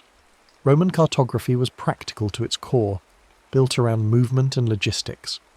The great highways that connected Iberia to Syria required travellers to know distances between towns, locations of bridges, positions of way stations where horses could be changed and soldiers could rest. Strip maps called itineraria served this purpose perfectly. They didn't show the land as a bird might see it. Instead, they showed it as a traveller experienced it, a linear sequence of stops and distances. 10 miles to the next fountain, 15 miles to the garrison, 20 miles to the crossroads. These maps weren't beautiful, but they were useful, and their usefulness made the empire function. Messages travelled faster when messengers knew exactly where to go. Armies marched with greater certainty when commanders could calculate arrival times. Grain moved from farm to city along predictable routes. The maps didn't just describe the empire, they helped create it, turning scattered territories into a connected system. In Alexandria, as Rome's power grew, a scholar named Claudius Ptolemy gathered everything the ancient world knew about geography and tried to systematize it. He collected astronomical observations, traveller reports, and estimated distances, then did something revolutionary. He placed everything on a coordinate grid.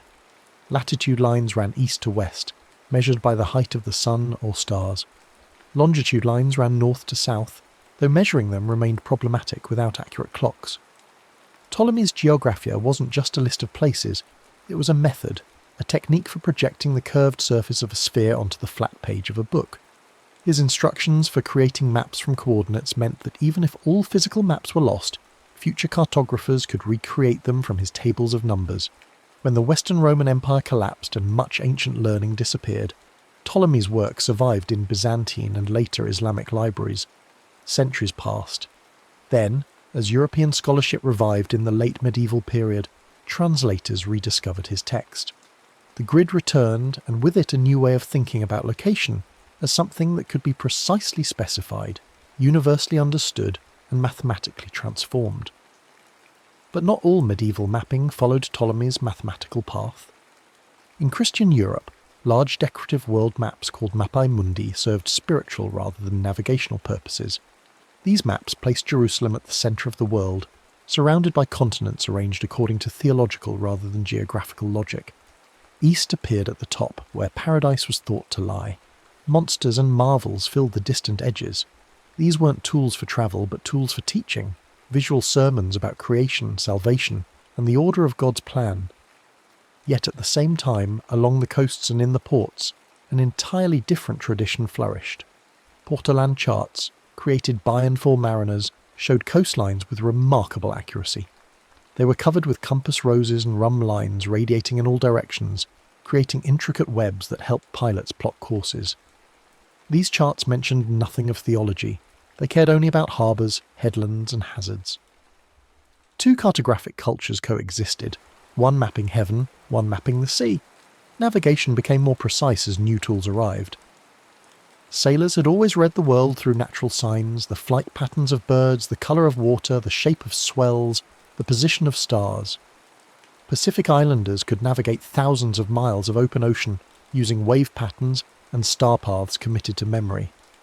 Chinese mariners, meanwhile, had discovered that a magnetised needle floating in water or suspended from silk would point toward the north. This magnetic compass travelled westward along trade routes, reaching the Mediterranean by the 12th century. Combined with Portoland techniques and astronomical observation, it gave sailors unprecedented confidence in their ability to maintain a course even when land disappeared from view. Direction became something you could hold in your hand, a tool rather than a guess. The compass arrived just as European mariners began pushing beyond familiar waters. Portuguese caravels crept down the African coast, each voyage extending the known world a little farther. Spanish ships crossed the Atlantic and returned with news of lands not mentioned in ancient texts. Mapmakers scrambled to incorporate these discoveries, redrawing coastlines that had been stable for centuries. Each new voyage generated new maps, and each new map sparked new voyages. The world was literally expanding on paper, as continents that had developed in isolation suddenly appeared on each other's charts. The consequences rippled outward in every direction. Trade routes shifted, empires formed, languages spread, peoples collided.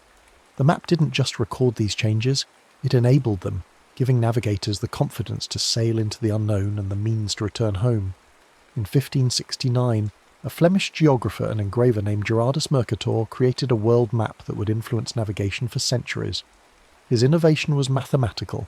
He designed a projection that stretched the globe in such a way that any straight line drawn on the map represented a constant compass bearing. For sailors, this was transformative. Instead of constantly recalculating courses as they sailed, they could plot a straight line from origin to destination, read off the bearing, and follow it. The technique worked brilliantly for navigation, but it came with a cost. To keep compass lines straight, Mercator had to distort areas, especially near the poles. Greenland appeared almost as large as Africa, though in reality Africa is 14 times bigger. Antarctica stretched into an impossibly vast white bar across the bottom. The distortion was honest.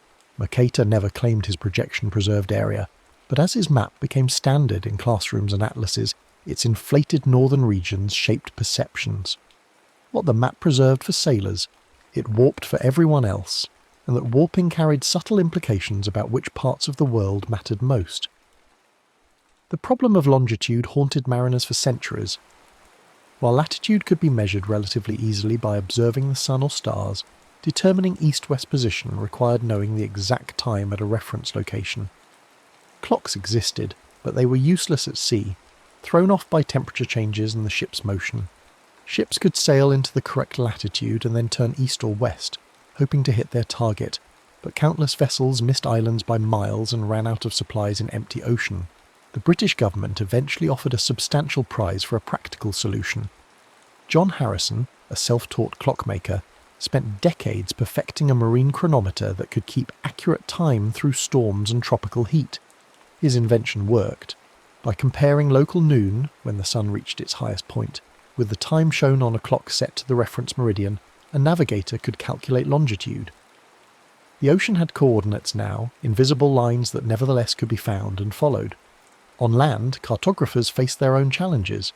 Countries wanted accurate maps for taxation, military planning and development, but surveying vast territories required new methods. The solution was triangulation. Surveyors would measure one baseline with great precision, then use it as the foundation for a network of triangles covering the landscape. By measuring angles between landmarks from different positions and applying trigonometry, they could calculate distances without physically measuring them. The Cassini family spent 4 generations mapping France this way. The British Ordnance Survey systematically covered every corner of Great Britain and Ireland. In India, the Great Trigonometrical Survey stretched across the subcontinent, eventually measuring the height of Himalayan peaks. Borders that had once been vague zones became precise lines. Tax assessors could calculate areas exactly. Military planners could study terrain without visiting it. The grid of triangulation settled into the landscape, and the maps it produced became legal facts, boundaries that governments would defend and courts would enforce. As surveying techniques matured, cartographers began asking not just where things were, but why they were there. In 1854, during a cholera outbreak in London, physician John Snow plotted cases on a street map and noticed they clustered around a particular water pump on Broad Street. When the pump handle was removed, the outbreak ended. Snow's map didn't just show disease, it revealed causation, turning geography into epidemiology. Around the same time, Charles Joseph Maynard created a flow map showing Napoleon's 1812 invasion of Russia. The width of the line represented the size of the army, narrowing as soldiers died from cold, hunger and combat. Temperature was plotted below, showing the brutal conditions during the retreat. The map told a story of catastrophic loss with devastating clarity, compressing a military disaster into a single powerful image. Others mapped rainfall, soil types, crop yields, population density, voting patterns, language distributions. Thematic mapping turned the map from a tool for finding places into a tool for understanding patterns, for answering not just where, but why there, and what does it mean. The Industrial Revolution accelerated the transformation of landscape into data. Railways connected cities, and railway companies produced maps that warped distance to reflect travel time rather than geographic scale. Stops appeared evenly spaced because what mattered was schedule, not miles. Balloons carried photographers into the sky, offering the first true overhead views of the land. As aviation developed, aerial photography became systematic. Planes flew in careful grids, cameras clicking at intervals, producing thousands of overlapping images that could be assembled into mosaics. Photogrammetrists developed techniques for extracting three-dimensional information from flat photographs, measuring heights and slopes without climbing mountains. Contour lines appeared on maps, connecting points of equal elevation, turning the chaotic complexity of terrain into something readable, predictable. Mountains acquired numbers, valleys gained precise depths. The landscape that people had once known only by walking through it could now be understood from above, converted into facts that could be printed and filed and referenced. The Cold War launched cartography into orbit. Both superpowers needed to track each other's movements and resources, and satellites offered an all-seeing eye that no border could block. Early reconnaissance satellites photographed vast swathes of territory, revealing details that ground-based intelligence could never match. But the same technology that served espionage also served navigation. The United States military developed the Global Positioning System, a constellation of satellites broadcasting precise timing signals. A receiver on the ground could listen to multiple satellites simultaneously, and, by comparing the timing of their signals, calculate its exact position. The system was designed for guiding missiles and coordinating troops, but in the final decades of the 20th century, access was extended to civilians. Suddenly anyone with a receiver could know their location to within meters. Hikers, sailors, drivers, surveyors, anyone who needed to know "where am I?" could get an answer from space. Other nations developed their own systems, Russia's GLONASS, Europe's Galileo, China's Beidou. The sky filled with timing signals, and the ground filled with people who expected maps to always show their current position. Meanwhile, Earth observation satellites watched the planet's surface continuously. Weather systems became visible as they formed. Deforestation could be tracked over decades. Ice sheets revealed their shrinkage. Cities glowed at night, their lights mapping human presence more clearly than any boundary line. Wildfires were detected before ground crews spotted smoke. Crops were monitored across entire nations. The satellites didn't make judgments. They just watched and recorded, sending down an endless stream of data that could be assembled into maps of change, maps of risk, maps of opportunity. The world became transparent in ways previous generations couldn't have imagined. As the limitations of Mercator's projection became more widely understood, cartographers debated alternatives. Every map projection involves compromise because a sphere cannot be flattened without distortion. Some projections preserve angles but distort areas. Others preserve areas but distort shapes. Still others try to balance various properties, accepting moderate distortion everywhere to avoid extreme distortion anywhere. Arthur Robinson designed a projection that looked visually balanced, used by National Geographic for decades. The Winkel triple minimised overall distortion through a different compromise. John Paul Good created an interrupted projection that split the oceans to keep continental shapes more accurate. Slowly, classroom walls and atlas pages began to show alternatives to Mercator. The choice of projection came to be understood not as a technical detail, but as a decision with implications. What do you want your map to show accurately? What are you willing to distort? And what worldview does that choice reinforce? But projection debates were only part of a larger conversation about whose perspectives maps represented. European colonial powers had drawn boundaries across Africa, Asia, and the Americas, often in distant conference rooms without consulting people who lived on the land. Straight lines sliced through regions where rivers and mountains had long served as natural divisions, where ethnic groups had established territories over centuries. Cadastral surveys divided land into rectangular plots ready for sale or development, erasing indigenous mapping systems that recognized seasonal migration routes and sacred sites. Maps enabled resource extraction by identifying valuable deposits and planning infrastructure to reach them. They enabled control by making populations legible to administrators. The map was never neutral. Every map reflected the interests and assumptions of its makers, and many people found themselves erased from official cartography, their place names replaced, their routes ignored, their territories claimed by lines they had no part in drawing. In the late 20th and early 21st centuries, digital technology democratized mapmaking in unprecedented ways. City transit systems produced schematic diagrams that distorted geography to make connections clear, turning sprawling metro networks into readable abstracts. The London Underground map, designed by Harry Beck in 1931, became the template. Straight lines, regular angles, stations evenly spaced regardless of actual distance. What mattered was not where stations were, but how they connected. The diagram sacrificed geographic accuracy to achieve clarity of purpose, and passengers loved it. Delivery companies developed sophisticated routing systems that calculated optimal paths for trucks making dozens of stops, redrawing their maps nightly as packages moved and schedules changed. Navigation apps appeared on smartphones, offering turn-by-turn directions that updated in real time. These apps didn't just show the shortest path, they calculated the fastest based on current traffic, or the safest based on accident data, or the most scenic based on user preferences. People followed the apps' suggestions, and their collective movements generated new traffic patterns, which the apps then incorporated into future calculations. The map and the territory were talking to each other, locked in a feedback loop where each shaped the other. Perhaps most radically, mapping became a collective enterprise. OpenStreetMap invited volunteers worldwide to contribute local knowledge, creating a freely available map built by those who actually walked the streets and knew the neighbourhood details that commercial mapmakers missed.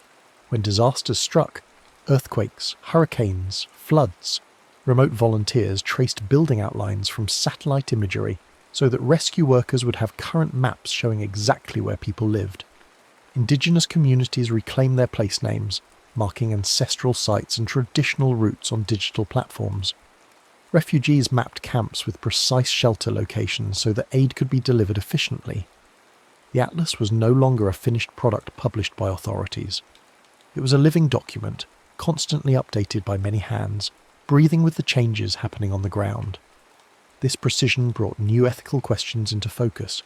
If a map can show your exact location at any moment, it can also reveal your patterns, where you live, where you work, where you worship, where you protest. Location data became valuable not just for navigation, but for surveillance, marketing, and control.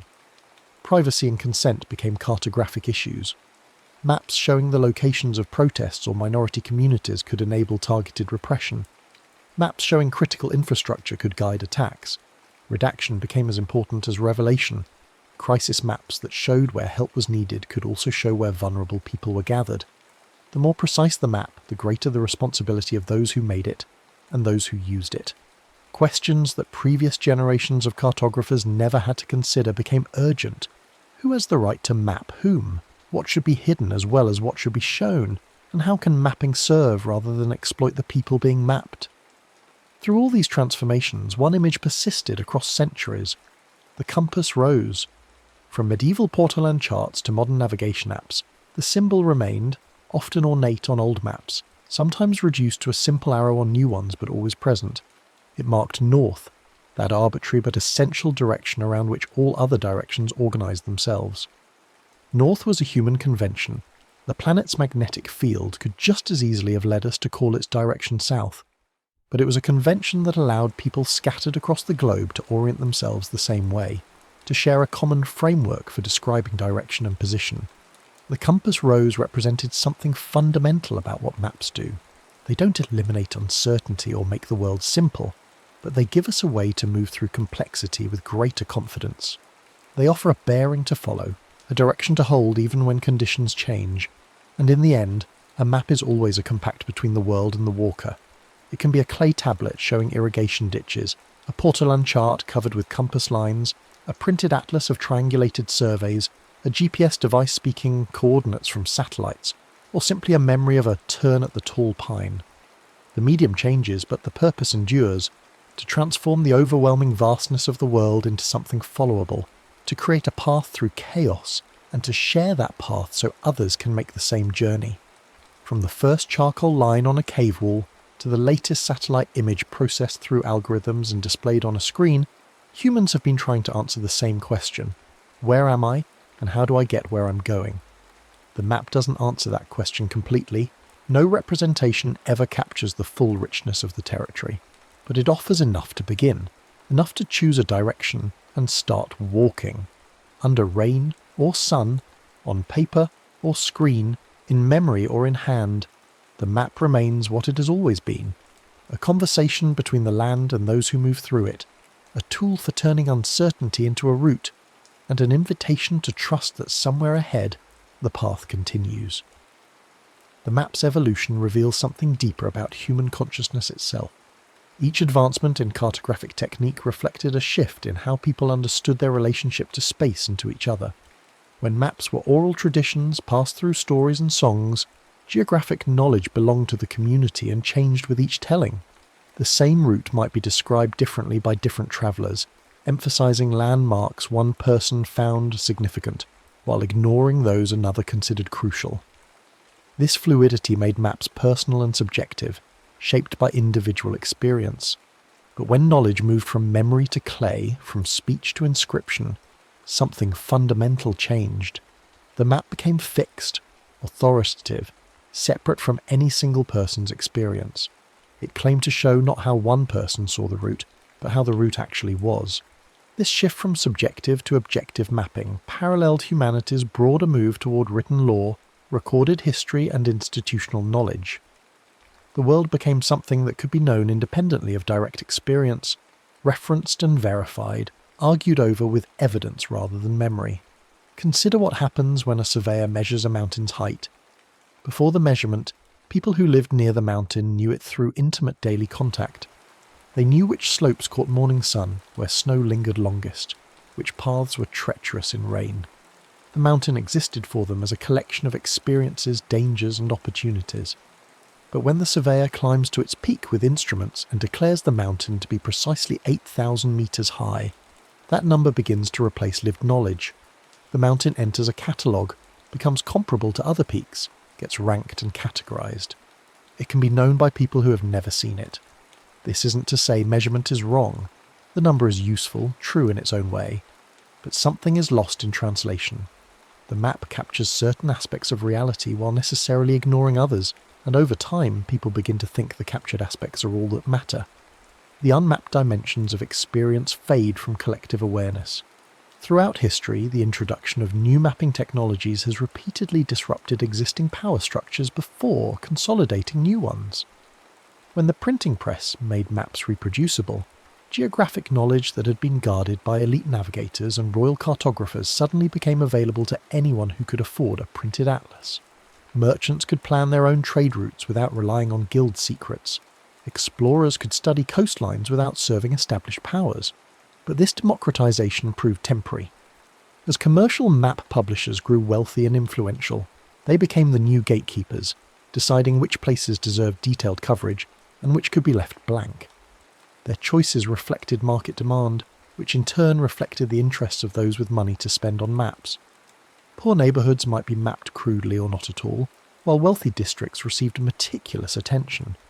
Colonies were often better mapped than the metropole's own working-class areas, because colonial maps served economic exploitation, while mapping poverty served no obvious profit. The digital revolution seemed to promise true democratization. With GPS technology and satellite imagery freely available, with platforms allowing anyone to contribute geographic data, it appeared that mapping might finally escape elite control. To some extent, this happened. Volunteers mapped remote villages that commercial cartographers had ignored. Activists documented environmental destruction that governments preferred to hide. Communities reclaimed indigenous place names erased by colonizers. But new concentrations of power emerged. The companies that processed satellite data, ran the mapping platforms, and sold navigation services accumulated unprecedented geographic knowledge about human behaviour. They knew not just where roads went, but where people actually drove, not just where businesses existed, but which ones people visited and when. This knowledge, aggregated across billions of users, became enormously valuable for advertising, urban planning, political campaigns, and social control. The map had always been an instrument of power, but now it was also a surveillance device, tracking movements that previous generations would have considered private. Maps also shape imagination in ways their makers rarely intend. A child growing up with a standard Mercator projection absorbs certain assumptions, that northern regions are vast and important, that straight lines represent natural boundaries, that the world is fundamentally organised into nation-states coloured in distinct blocks. These assumptions feel like common sense because they're reinforced every time the child looks at a map. When that child encounters a different projection showing Africa at its true immense size, or a map that shows indigenous territories overlapping national borders, or a chart that represents neighbourhoods by social connections rather than geographic proximity, the experience can be disorienting, even unsettling. The familiar map isn't wrong exactly, but it isn't the only way to see the world, and recognising this multiplicity requires a kind of mental flexibility that standard education doesn't always encourage.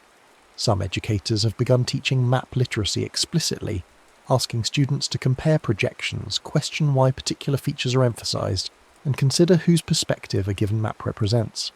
This approach treats maps not as transparent windows onto reality, but as constructed arguments that can be analysed and critiqued. The question of what deserves to be mapped has always been political. Medieval European maps filled unknown regions with drawings of monsters and mythical creatures, marking those spaces as dangerous and uncivilized, implicitly justifying conquest and conversion. When European explorers encountered sophisticated indigenous mapping systems, Polynesian stick charts showing wave patterns, Aboriginal Australian songlines encoding geographic knowledge in music, Inuit carved coastline maps, they often dismissed these as primitive because they didn't resemble European cartographic conventions. The explorers then created their own maps of these regions, naming features after European monarchs and patrons, claiming discovery of lands that had been continuously inhabited for millennia. This cartographic erasure had lasting consequences. When indigenous peoples later tried to reclaim ancestral territories, they often faced legal systems that recognised only written deeds and official surveys, not oral traditions or alternative mapping systems. The map became a weapon in conflicts over land and sovereignty, with indigenous knowledge systems ruled inadmissible because they didn't conform to colonial standards of evidence. Yet maps have also served resistance and survival. Escaped slaves in the Americas created mental maps of routes to freedom, passed along through coded songs and whispered instructions. Underground Railroad conductors memorized safe houses and river crossings, mapping freedom one station at a time. During World War II, the Danish resistance produced detailed maps showing German military positions, and resistance fighters across occupied Europe mapped railway lines and ammunition depots to guide sabotage operations. In more recent decades, human rights organisations have used mapping to document forced displacement, environmental destruction, and systematic violence that governments denied. When official maps are tools of oppression, alternative mapping becomes an act of defiance, a way of asserting that other perspectives exist and other truths deserve recognition. The relationship between maps and territory remains paradoxical. A map is explicitly not the territory it represents. This seems obvious, yet people constantly confuse the two. Drivers follow GPS directions into lakes and deserts, trusting the map even when their eyes tell them something is wrong. Military planners study terrain models and convince themselves they understand ground they've never walked. Property owners defend boundary lines established by century-old surveys, even when those lines make no practical sense given current conditions. This confusion happens because maps are useful enough, accurate enough, to generate confidence that can slip into overconfidence. The map worked last time, so it should work this time, except conditions change and maps age, and the small inaccuracies that didn't matter before suddenly become critical. Experienced navigators learn to treat maps as suggestions rather than certainties, constantly checking the representation against reality, updating their understanding as new information arrives. But this wisdom comes hard, often through mistakes. Maps also compress time in ways that obscure history. A modern political map shows current national boundaries as solid lines, creating an impression of permanence and stability. But these borders are often recent, sometimes arbitrary, frequently contested. The map doesn't show that a particular boundary was drawn 80 years ago after a war, or that populations on either side share language and culture, or that the region was autonomous for centuries before being divided between competing powers. By presenting only the current state, the map naturalizes conditions that are actually contingent and contested. Historical atlases attempt to address this by showing how boundaries shifted over time, but even these face choices about what to show. Does the map display official borders or effective control? Does it show indigenous territories or colonial claims? Each decision involves judgments about which version of the past deserves recognition, and those judgments inevitably reflect the mapmaker's biases and blind spots. The future of mapping seems likely to involve increasing personalization and real-time updating. Already, navigation apps show different routes to different users based on their travel history and preferences. Augmented reality systems overlay digital information onto physical space, allowing users to see through buildings to visualize subway lines, or look at a restaurant and see reviews floating in their field of vision, or point their phone at a mountain and see its name and elevation appear on screen. These technologies promise convenience and enhanced understanding, but they also raise questions about filter bubbles and mediated experience. If everyone sees a personalized map showing slightly different information, do they still share a common geographic reality? If people experience the city primarily through digital overlays that highlight certain businesses and hide others, whose interest does that serve? The map has always mediated between human and environment, but as that mediation becomes more sophisticated and less visible, its influence grows harder to recognize and harder to resist. Despite all these complexities and concerns, the fundamental human need that maps address remains constant.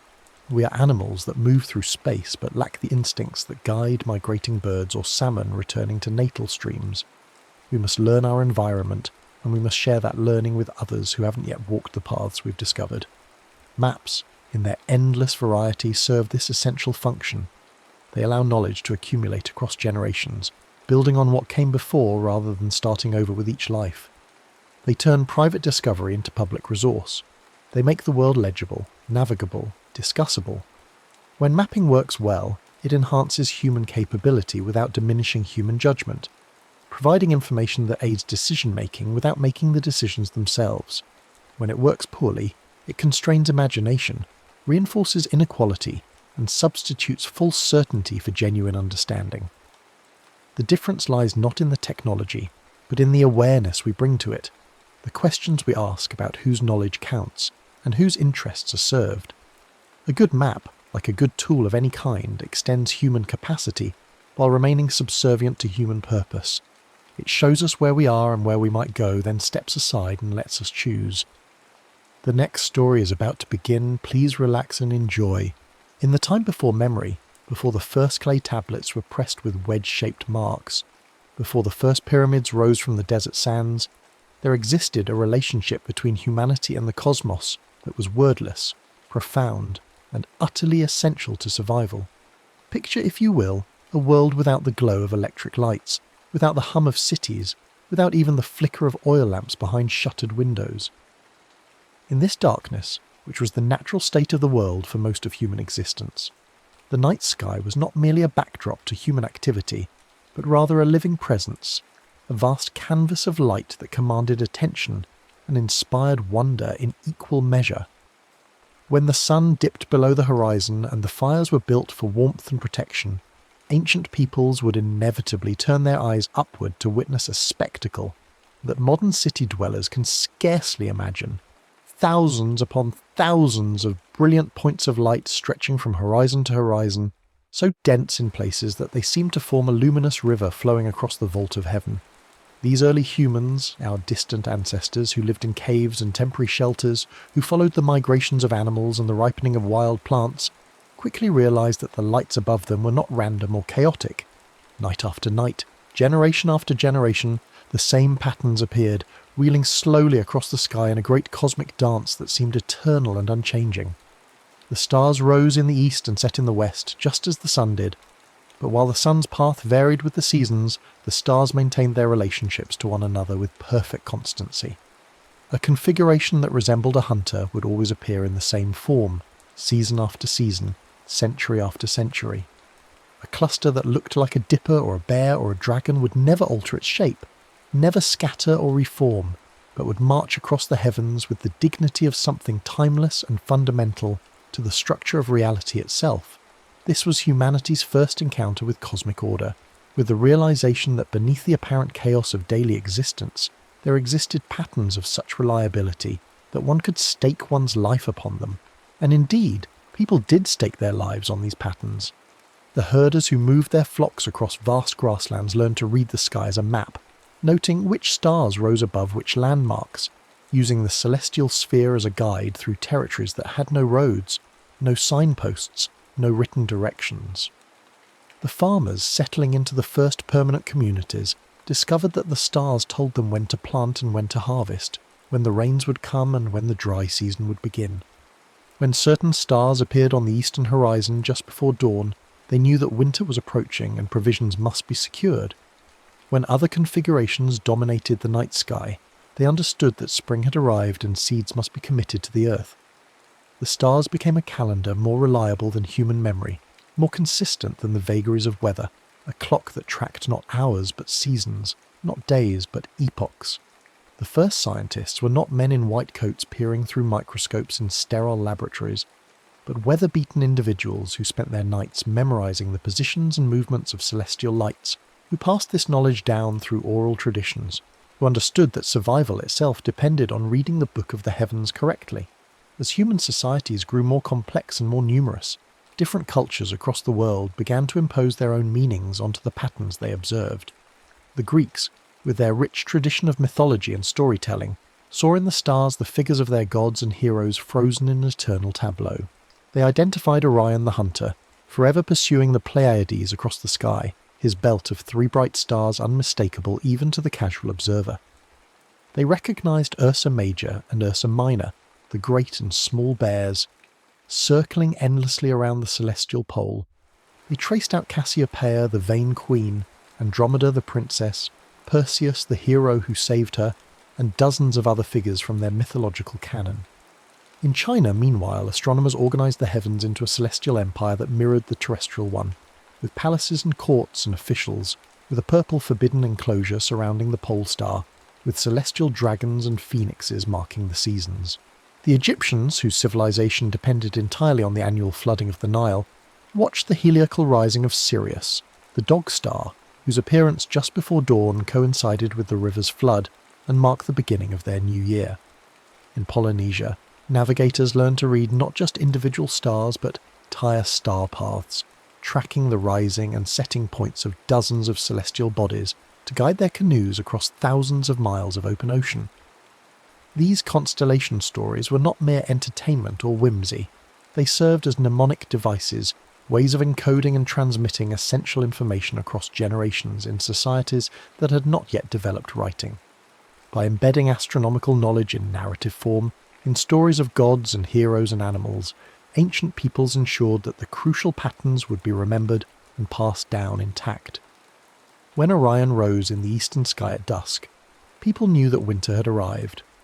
When the Pleiades, that tight cluster of stars the Greeks called the Seven Sisters, disappeared from the evening sky, it was time to begin planting. When certain stars dominated the pre-dawn hours, sailors knew which winds to expect and traders knew which routes would be safe. The myths were maps, the stories were science, and the heavens themselves were a text that every member of society learned to read from childhood.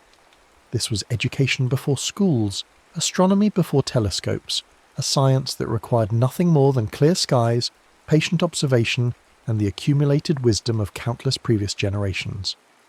Recognizing the importance of tracking celestial movements, many ancient civilizations invested enormous resources in constructing permanent observatories, monuments of stone that aligned with key astronomical events and served as both temples and scientific instruments.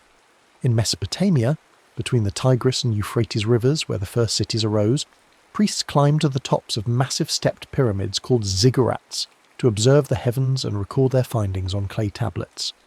These observations, accumulated over centuries, allowed Babylonian astronomers to predict eclipses, to track the movements of planets, to develop sophisticated mathematical models of celestial mechanics.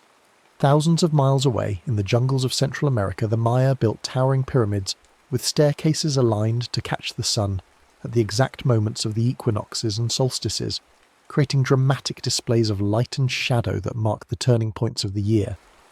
The main pyramid at Chichen Itza, dedicated to the feathered serpent god Kukulkan, was designed so that on the spring and autumn equinoxes, the angle of the sun would create the illusion of a serpent descending the northern staircase, a breathtaking demonstration of astronomical precision achieved without modern instruments. On a windswept plain in southern Britain, Neolithic peoples erected Stonehenge, a monument of massive stone blocks arranged in circles and horseshoe patterns that aligned with the midsummer sunrise and midwinter sunset. The construction of this monument required thousands of hours of labour, the transport of stones weighing many tons across distances of hundreds of miles, all for the purpose of marking humanity's relationship with the cosmos. In China, imperial astronomers worked from tall observation towers, meticulously recording the positions of stars, planets, comets and meteors. These records, maintained continuously for thousands of years, would later prove invaluable to modern astronomers studying historical supernovae and other transient celestial events. In each case, in each culture, the message was clear. Understanding the heavens was not a luxury, but a necessity. Not mere curiosity, but essential knowledge that justified the commitment of society's most precious resources. For all their symbolic and calendrical importance, the stars served an even more immediately practical purpose as navigational aids, particularly for those who ventured far from familiar territory. Long before the invention of the magnetic compass, before the development of accurate maps, before GPS satellites circled the Earth broadcasting timing signals, travellers relied on the stars to find their way through unknown lands and trackless seas. The most famous of all navigation stars was Polaris, the North Star, which happens through cosmic coincidence to lie almost directly above Earth's North Pole, making it appear stationary while all other stars wheel around it. By locating Polaris and measuring its angle above the horizon, navigators could determine their latitude with reasonable accuracy. Desert caravans crossing the Sahara kept Polaris to one side and Orion's belt as a reference line, maintaining their heading across featureless expanses of sand where a wrong turn meant death from thirst. But the most impressive celestial navigation was practiced by Polynesian voyagers who settled the vast Pacific, sailing in double-hulled canoes across thousands of miles of open ocean without instruments, using only their knowledge of stars, waves, birds and clouds. These Pacific navigators developed a system of such sophistication that it staggers modern understanding. They memorized the rising and setting points of dozens of stars along the horizon, divided into a compass of 32 houses. They knew which stars passed directly over which islands, allowing them to sail beneath a moving star and arrive at a destination beyond the horizon. They understood the relationship between stars and ocean swells, reading the patterns of waves reflected off distant islands invisible below the curve of the Earth. They watched for certain birds whose presence indicated land within a specific range. They read the colour of the water and the types of clouds. But always, it was the stars that formed the foundation of their knowledge, the reliable constant in an ever-changing seascape. In effect, each voyage was a dialogue with the cosmos itself, with humanity using the ancient lights to plot courses across the newest and most challenging frontier, a conversation between the transient and the eternal, between human ambition and cosmic stability. As civilizations matured and human curiosity deepened, mere observation was no longer sufficient. People began asking not just where the stars were, but why they moved as they did, what governed their motions, what their existence meant. In Babylon, astronomers accumulated centuries of meticulous observations, recording the positions of planets against the background stars, noting the regular patterns in their movements, and developing mathematical models to predict future positions. They discovered that eclipses followed predictable cycles, that the planets moved in complex but ultimately regular patterns, that the universe operated according to rules that could be understood and predicted. This was perhaps the first great insight of mathematical astronomy, that the cosmos was not capricious but lawful, not random but ordered according to principles that human minds could comprehend. The Greeks inherited this Babylonian knowledge and transformed it through their unique philosophical approach. Pythagoras and his followers believed that numbers were the fundamental reality underlying all existence, and they sought cosmic harmonies expressed in mathematical ratios. Plato envisioned a universe of perfect geometric forms, with the heavenly bodies moving in perfect circles at constant speeds driven by something he called the world soul. Aristotle, whose influence would dominate European thought for 2,000 years, developed a comprehensive cosmological system in which the Earth stood motionless at the centre of the universe, while everything else revolved around it in a series of concentric spheres. The stars, fixed to the outermost sphere, were composed of a fifth element called quintessence or ether, eternal and unchanging, fundamentally different from the four earthly elements of earth, water, air, and fire. This celestial realm was perfect and incorruptible, while the terrestrial realm beneath the moon was subject to change and decay. It was a beautiful theory, aesthetically pleasing and philosophically satisfying, but it had a critical flaw. It wasn't true. Nevertheless, Aristotle's framework would shape astronomical thinking for millennia. Hipparchus, perhaps the greatest observational astronomer of antiquity, spent years cataloguing the positions and brightnesses of stars, creating the first true star atlas. In the process, he made a startling discovery. Comparing his observations with those made centuries earlier, he realized that the celestial pole had shifted, that the point around which the stars appeared to rotate had slowly migrated over time. He had discovered the precession of the equinoxes, a phenomenon caused by the slow wobble of Earth's axis that takes approximately 26,000 years to complete a full cycle. This was a profound revelation. The heavens themselves were not absolutely fixed, but participated in changes so gradual that only centuries of careful observation could detect them. The pinnacle of ancient astronomy was achieved in Alexandria, the great cosmopolitan city on Egypt's Mediterranean coast, where Greek, Egyptian, and Jewish learning mingled and cross-fertilized. The Library of Alexandria, perhaps the most famous repository of knowledge in the ancient world, gathered scrolls and manuscripts from across the known world, and among its scholars were some of the finest scientific minds of the age. Eratosthenes, serving as the library's third chief librarian, used simple geometry and careful observation to measure the circumference of the Earth with remarkable accuracy. He knew that at noon on the summer solstice, the sun shone directly down a well in Syene, casting no shadow. On the same day in Alexandria, roughly 500 miles north, vertical objects cast shadows of a measurable angle. Using this angle and the distance between the two cities, Eratosthenes calculated Earth's circumference to within a few percent of the true value, a stunning achievement using only ancient technology. Claudius Ptolemy, working in Alexandria several centuries later, synthesized all of Greek astronomical knowledge into a comprehensive work called the Almagest. His geocentric model, with Earth at the centre and all celestial bodies revolving around it, in combinations of circular motions called epicycles, could predict planetary positions with impressive accuracy. Though we now know this model was fundamentally incorrect, it represented a remarkable intellectual achievement, a mathematical framework that could account for the apparent motions of the heavens as seen from Earth. When the Western Roman Empire collapsed and Europe descended into centuries of political fragmentation and intellectual stagnation, the torch of astronomical learning was carried forward by scholars in the Islamic world.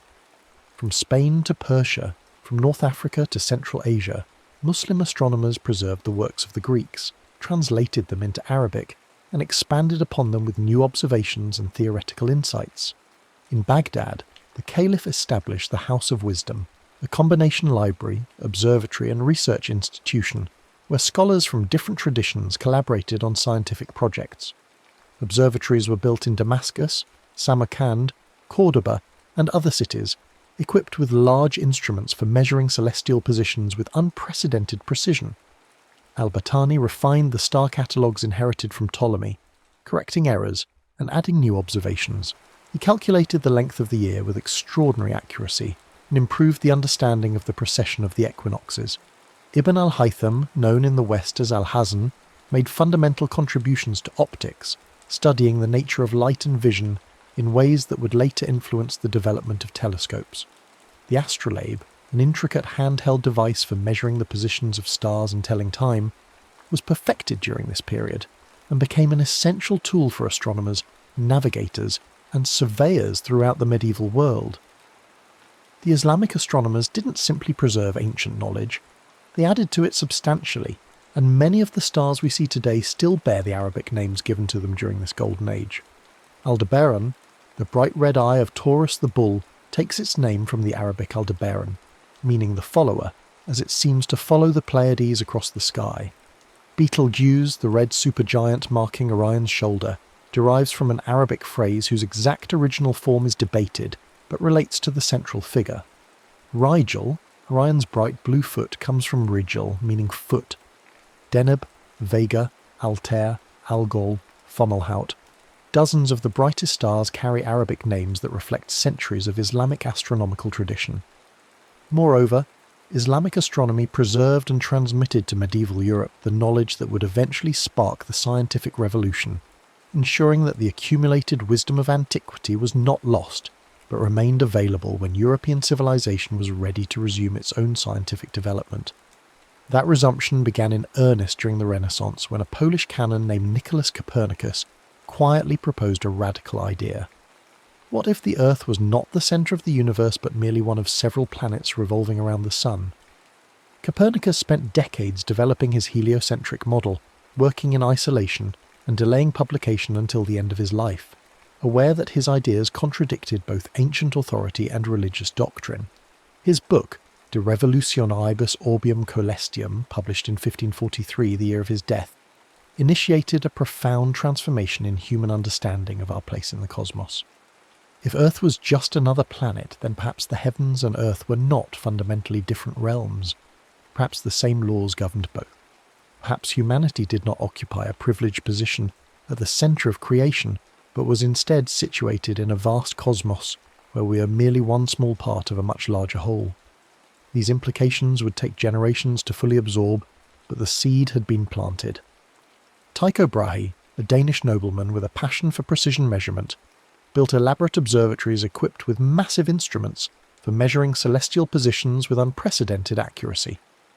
Working before the invention of the telescope, Tycho compiled observations that were far more accurate than any that had come before, though he himself never accepted Copernicus's heliocentric model, preferring a compromise system with the planets orbiting the Sun while the Sun orbited Earth.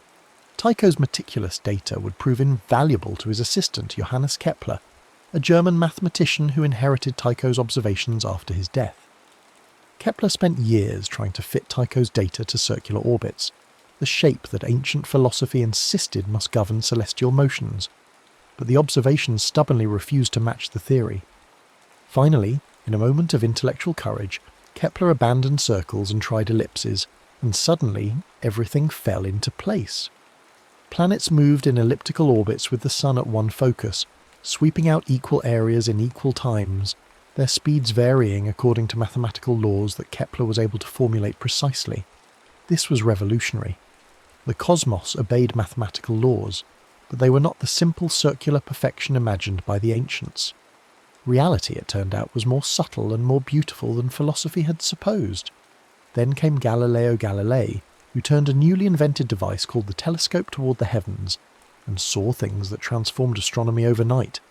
The moon was not a perfect sphere, but had mountains and valleys, shadows and relief, geography. Jupiter had moons of its own, 4 bright satellites orbiting the giant planet just as planets orbited the Sun, proving that not everything in the cosmos revolved around Earth. Venus showed phases like the Moon, which made sense only if it orbited the Sun, and the Milky Way, that hazy band of light arching across the night sky, resolved under magnification into countless individual stars, revealing that the universe was far larger and more populous than anyone had imagined. The new astronomy required new physics, and Isaac Newton provided it. His laws of motion and universal gravitation, published in the Principia Mathematica in 1687, showed that the same force that made apples fall from trees also kept the moon in orbit around Earth, and Earth in orbit around the Sun.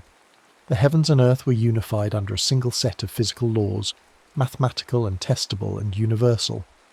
With Newton's laws, astronomers could calculate planetary positions into the distant future, could predict the return of comets, could discover new planets by observing the perturbations they caused in the orbits of known ones. The cosmos had become comprehensible, subject to human understanding in a way that would have seemed miraculous to ancient stargazers. As telescopes improved, astronomy became increasingly technological, dependent on ever larger instruments that gathered more light and revealed fainter objects.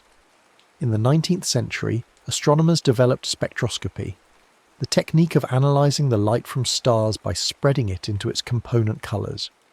Different elements absorbed and emitted light at specific wavelengths, leaving distinctive fingerprints in stellar spectra.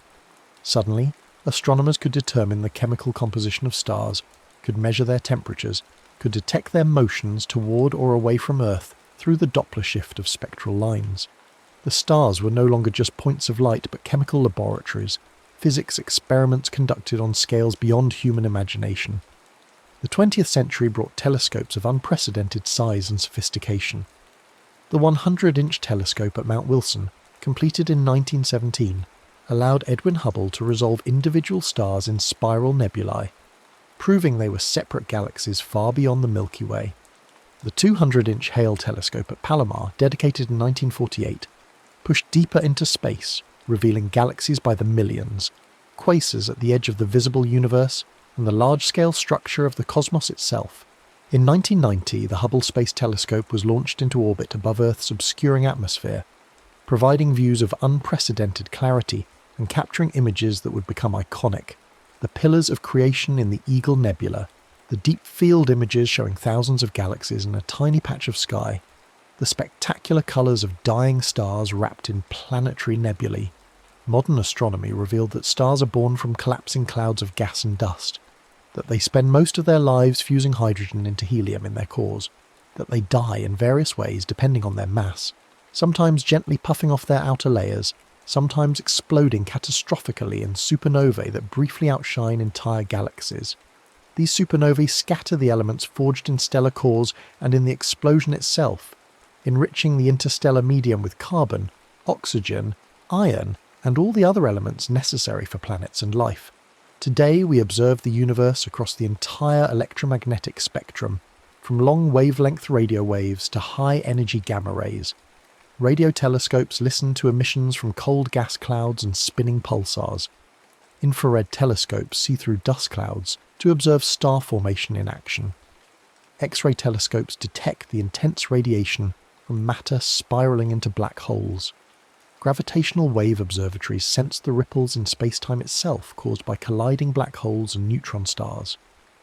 We have learned that the observable universe contains hundreds of billions of galaxies, each containing hundreds of billions of stars, numbers so vast they lose meaning. We know that we are made of star stuff, that every atom in our bodies except hydrogen was forged in the nuclear furnaces of stars or in supernova explosions, that we are literally the children of dead stars, cosmic recycling on the grandest scale. The calcium in our bones, the iron in our blood, the carbon in our cells, all were created in stars that lived and died before our sun was born, before our planet existed, before life emerged from ancient seas. We carry within us the ashes of stellar fires, reminders that we are not separate from the cosmos, but fundamentally part of it, connected to the most distant stars by an unbroken chain of physical processes stretching back to the Big Bang itself. And yet, despite all this knowledge, despite all our sophisticated instruments and mathematical theories, something essential remains unchanged from those ancient nights when our ancestors first looked up in wonder. The stars still shine, still wheel across the sky in their eternal patterns, still mark the passage of seasons and years. On a clear night far from city lights, you can still see the Milky Way arching overhead, still pick out Orion and Ursa Major and the Pleiades, the same constellations that Babylonian shepherds watched from hillsides 4,000 years ago, that guided Polynesian voyagers across the Pacific, that inspired Greek poets and Arab astronomers and Renaissance scientists.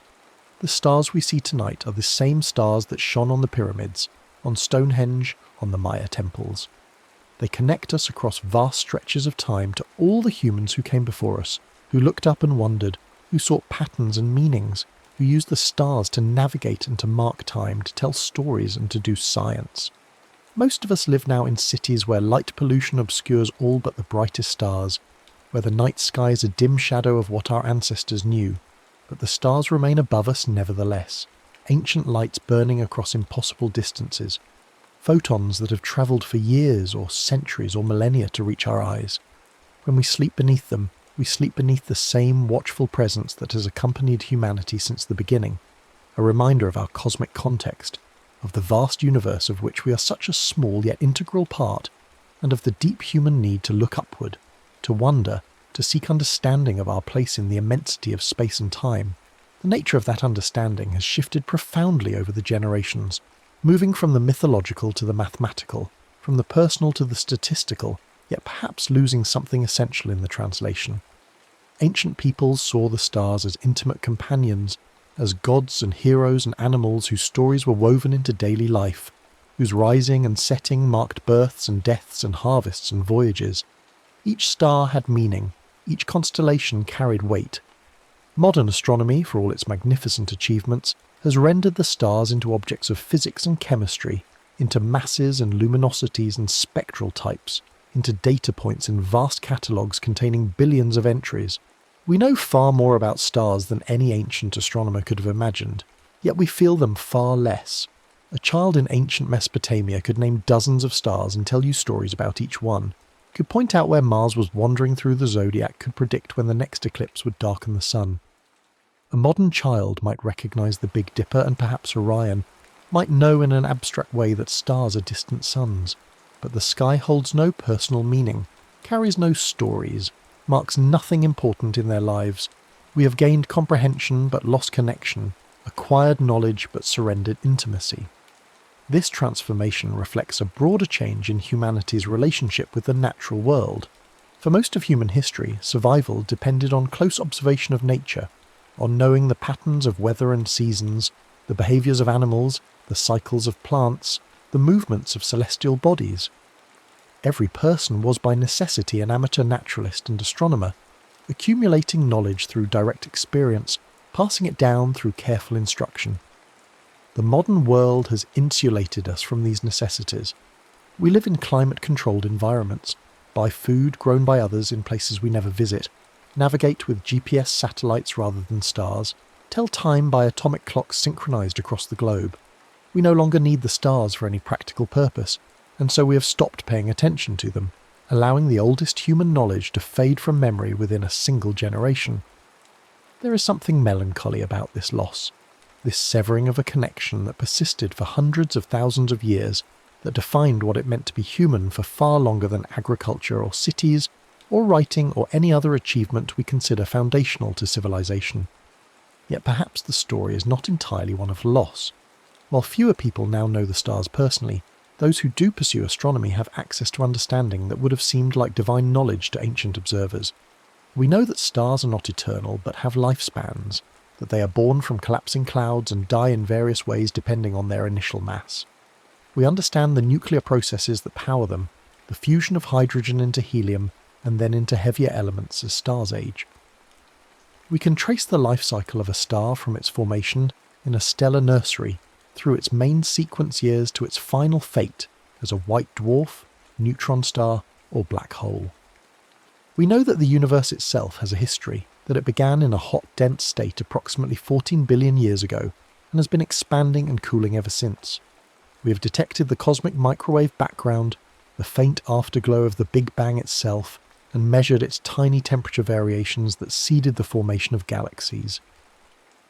We have discovered planets orbiting other stars, thousands of them now, and we know that planetary systems are common throughout the galaxy, that the story of our solar system is not unique but typical, that the universe is almost certainly filled with worlds beyond counting. This knowledge carries its own sense of wonder, different from but not inferior to the wonder felt by ancient stargazers. To understand that the light entering your eye left a distant star decades or centuries ago, that you are literally looking backward in time, seeing the star not as it is now, but as it was when that photon began its journey, creates a sense of connection across vast stretches of space-time. To realise that the heavier elements in your body were forged in stellar cores, that you are made of processed star stuff, that your very existence depended on generations of stars living and dying to enrich the cosmos with the building blocks of complexity, places you within a cosmic story of astonishing scope. To contemplate the scale of the universe, the hundreds of billions of galaxies, each containing hundreds of billions of stars, the vast distances that light itself requires millions or billions of years to cross, induces a kind of humility and perspective that can be simultaneously overwhelming and comforting. We are tiny, yes, almost infinitesimally small compared to cosmic scales, Yet we are also the universe becoming conscious of itself, matter organised in such a way that it can contemplate its own origins and nature. The future of humanity's relationship with the stars remains unwritten. Some speculate that we may eventually venture outward, establishing colonies on other worlds, spreading through the solar system and perhaps eventually to the stars themselves, becoming a spacefaring species whose descendants will look up at night skies from planets orbiting distant suns. Others suggest that we will send our robotic emissaries ahead of us, machines that can survive the harsh environment of space and the decades or centuries required for interstellar travel, extending human knowledge and presence without requiring human bodies to make the journey. Still others believe we will remain bound to Earth, perhaps by choice, perhaps by necessity, content to observe the cosmos from our home world while directing our energies to challenges close to hand. Whatever path we take, it seems unlikely that the stars will cease to hold meaning for us, that we will entirely abandon the relationship that has persisted since the first humans looked upward and wondered. The stars are too deeply embedded in our consciousness, too fundamental to our sense of place and purpose, too beautiful and mysterious to be permanently forgotten, even in an age of artificial lights and indoor living. On quiet nights, even now, even in the midst of cities, something draws people outdoors to look up when conditions are right, when a meteor shower is predicted, or an eclipse occurs, or the planets align in unusual configurations. There remains a hunger for that connection, a recognition that the stars speak to something essential in human nature, something that predates civilization and may outlast it. The patterns our ancestors traced in the sky still echo in our culture, in the names we give to things, in the metaphors we use, in the stories we tell. We speak of someone being our North Star, meaning they provide constant guidance. We describe remote possibilities as hoping to reach for the stars. We call celebrities stars, unconsciously linking fame and brightness. When we want to express good wishes, we tell people to wish upon a star. The language of stars permeates human expression, because the experience of stars permeates human history, because for countless generations they were our constant companions, our guides, our calendar, our inspiration, our connection to something larger than ourselves. As the night deepens and the rain continues its gentle rhythm, as consciousness softens and thoughts drift towards sleep, the stars continue their ancient dance overhead, wheeling through the same patterns that have marked the passage of time since long before humans existed and will continue long after we are gone. They shine on deserts and oceans, on cities and wilderness, on sleepers and watchers, indifferent to human concerns yet somehow central to human meaning. Each photon that reaches Earth carries information about distant times and places, about the nature of matter and energy, about the history and fate of the cosmos. The stars are both impossibly distant and intimately present, both alien and familiar, both eternal and temporary on cosmic timescales. They remind us that we are part of something vast and ancient, that our moment in time is brief but connected to everything that came before and everything that will follow, that the story of the universe is also our story, written in light across the darkness, waiting patiently to be read by anyone who takes the time to look up and wonder at the eternal watch of stars burning through the night. The next story is about to begin. Please relax and enjoy. The healer's path stretches from firelit caves to gleaming hospitals, from whispered prayers to gene sequences displayed on screens. The methods have changed beyond recognition, but the fundamental promise remains unchanged: to ease suffering, to push back death, to take the broken and make it whole again. The old woman with her herbs and the surgeon with robotic tools are united across the millennia by the same fierce determination that life is precious, that pain matters, and that healing is humanity's most ancient and essential art. Between the ancient wisdom and modern miracles lies a vast landscape of discovery, each breakthrough built upon failures and fortunes that came before. The story of medicine is not a straight line, but a winding river, sometimes rushing forward, sometimes pooling in stagnant confusion, occasionally splitting into streams that rejoin centuries later.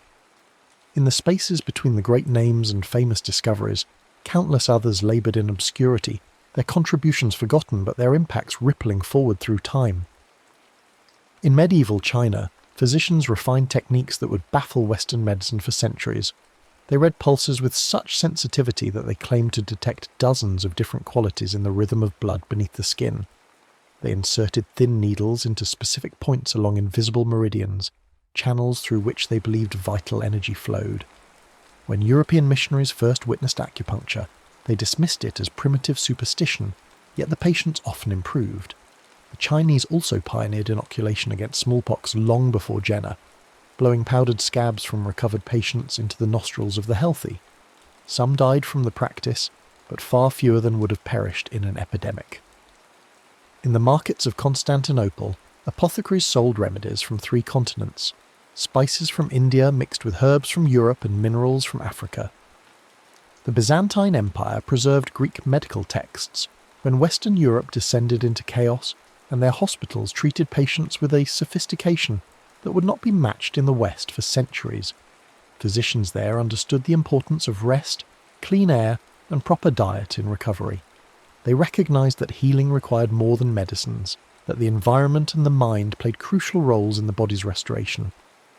The Black Death changed everything. When the plague swept through Europe in the 14th century, killing perhaps a third of the population, medicine confronted its absolute helplessness. Doctors in bird-like masks stuffed with herbs attended the dying, but nothing they did made any difference. Some blamed the alignment of planets, others the wrath of God, still others the corrupted air rising from swamps and corpses. They were all wrong, but they had no tools to discover the truth. The plague sparked both despair and innovation. Quarantine became a tool of public health, cities isolating the sick in designated areas. The word itself came from the Italian 40 giorni, 40 days. The period ships had to wait before docking if plague was suspected aboard. In the wake of such devastation, people questioned everything, including medical authority. If the learned physicians with their university degrees could not stop the dying, what good was their knowledge? Some turned to folk healers, to cunning women who knew herbs and charms. Others sought flagellation and prayer. A few began to wonder if perhaps the old authorities had been wrong about many things, if perhaps direct observation might reveal truths that ancient texts had missed. The printing press accelerated everything. Medical knowledge no longer depended on hand-copied manuscripts that could be destroyed in a single fire. Books multiplied and spread, carrying ideas across borders faster than any traveller. Andreas Vesalius's anatomical drawings reached physicians throughout Europe within years of publication. Competing theories could be compared side by side. Errors could be identified and corrected, though often it took generations for old ideas to die even after being disproven. In Padua, Italy, the first permanent anatomy theatre was built in 1594, a wooden structure where students crowded on steep tiers to watch dissections below. The bodies came from executed criminals, and the dissections had to be performed quickly before decay set in. Yet in those reeking demonstrations, medicine transformed from theoretical to empirical. Seeing was believing, and what they saw often contradicted what they had been taught. Across the centuries, women fought for their place in healing. In ancient times, midwifery had been exclusively their domain, and many also practiced herbal medicine. But as medicine professionalised and universities formed, women were excluded. Male physicians began attending births, often with disastrous results because they lacked the accumulated wisdom of generations of midwives. In the 19th century, Elizabeth Blackwell fought her way into medical school in America, graduating first in her class despite the hostility she faced. She opened doors for others, proving that medical knowledge was not gendered, that healing belonged to anyone with the skill and dedication to learn. The 19th century brought suffering on an unprecedented scale through industrialisation, but it also brought the means to document and study that suffering. Workers in factories breathed toxic fumes and lost limbs to machinery. Children laboured in coal mines and textile mills, their bodies deformed by unnatural work. Cholera swept through crowded slums where human waste mixed with drinking water. Yet these horrors drove reform. John Snow mapped cholera cases in London and traced an outbreak to a single contaminated water pump. His work proved that disease could spread through water, not just bad air, revolutionising public health. Florence Nightingale transformed nursing from menial work into a respected profession. In the Crimean War, she found wounded soldiers lying in their own filth, infections killing more men than battles. She organised clean wards, proper ventilation and systematic care. Mortality rates plummeted. She returned to England and used statistics, a new tool then, to prove the importance of sanitary conditions. Her charts and graphs made the invisible visible, showing patterns that narrative alone could not convey. In Vienna, Ignaz Semmelweis noticed that women giving birth attended by doctors died of childbed fever far more often than those attended by midwives. He observed that doctors came to the maternity ward directly from autopsy rooms, their hands still contaminated. He ordered doctors to wash their hands in chlorinated water before examining patients. Deaths dropped dramatically, yet his colleagues ridiculed him. The idea that gentlemen doctors could be carrying death on their hands was insulting, impossible to accept.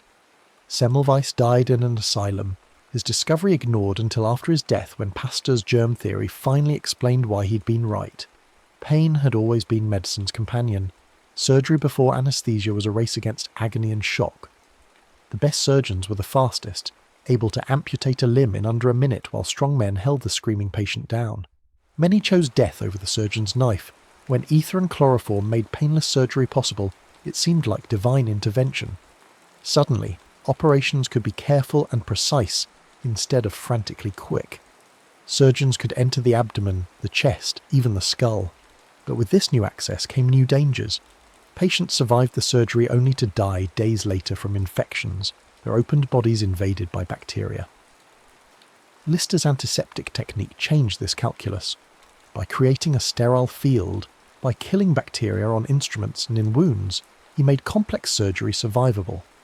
Other surgeons refined his methods, moving from antiseptic to aseptic technique, preventing contamination rather than killing microbes after the fact. Rubber gloves, surgical masks, sterilised instruments, and scrubbing protocols became standard.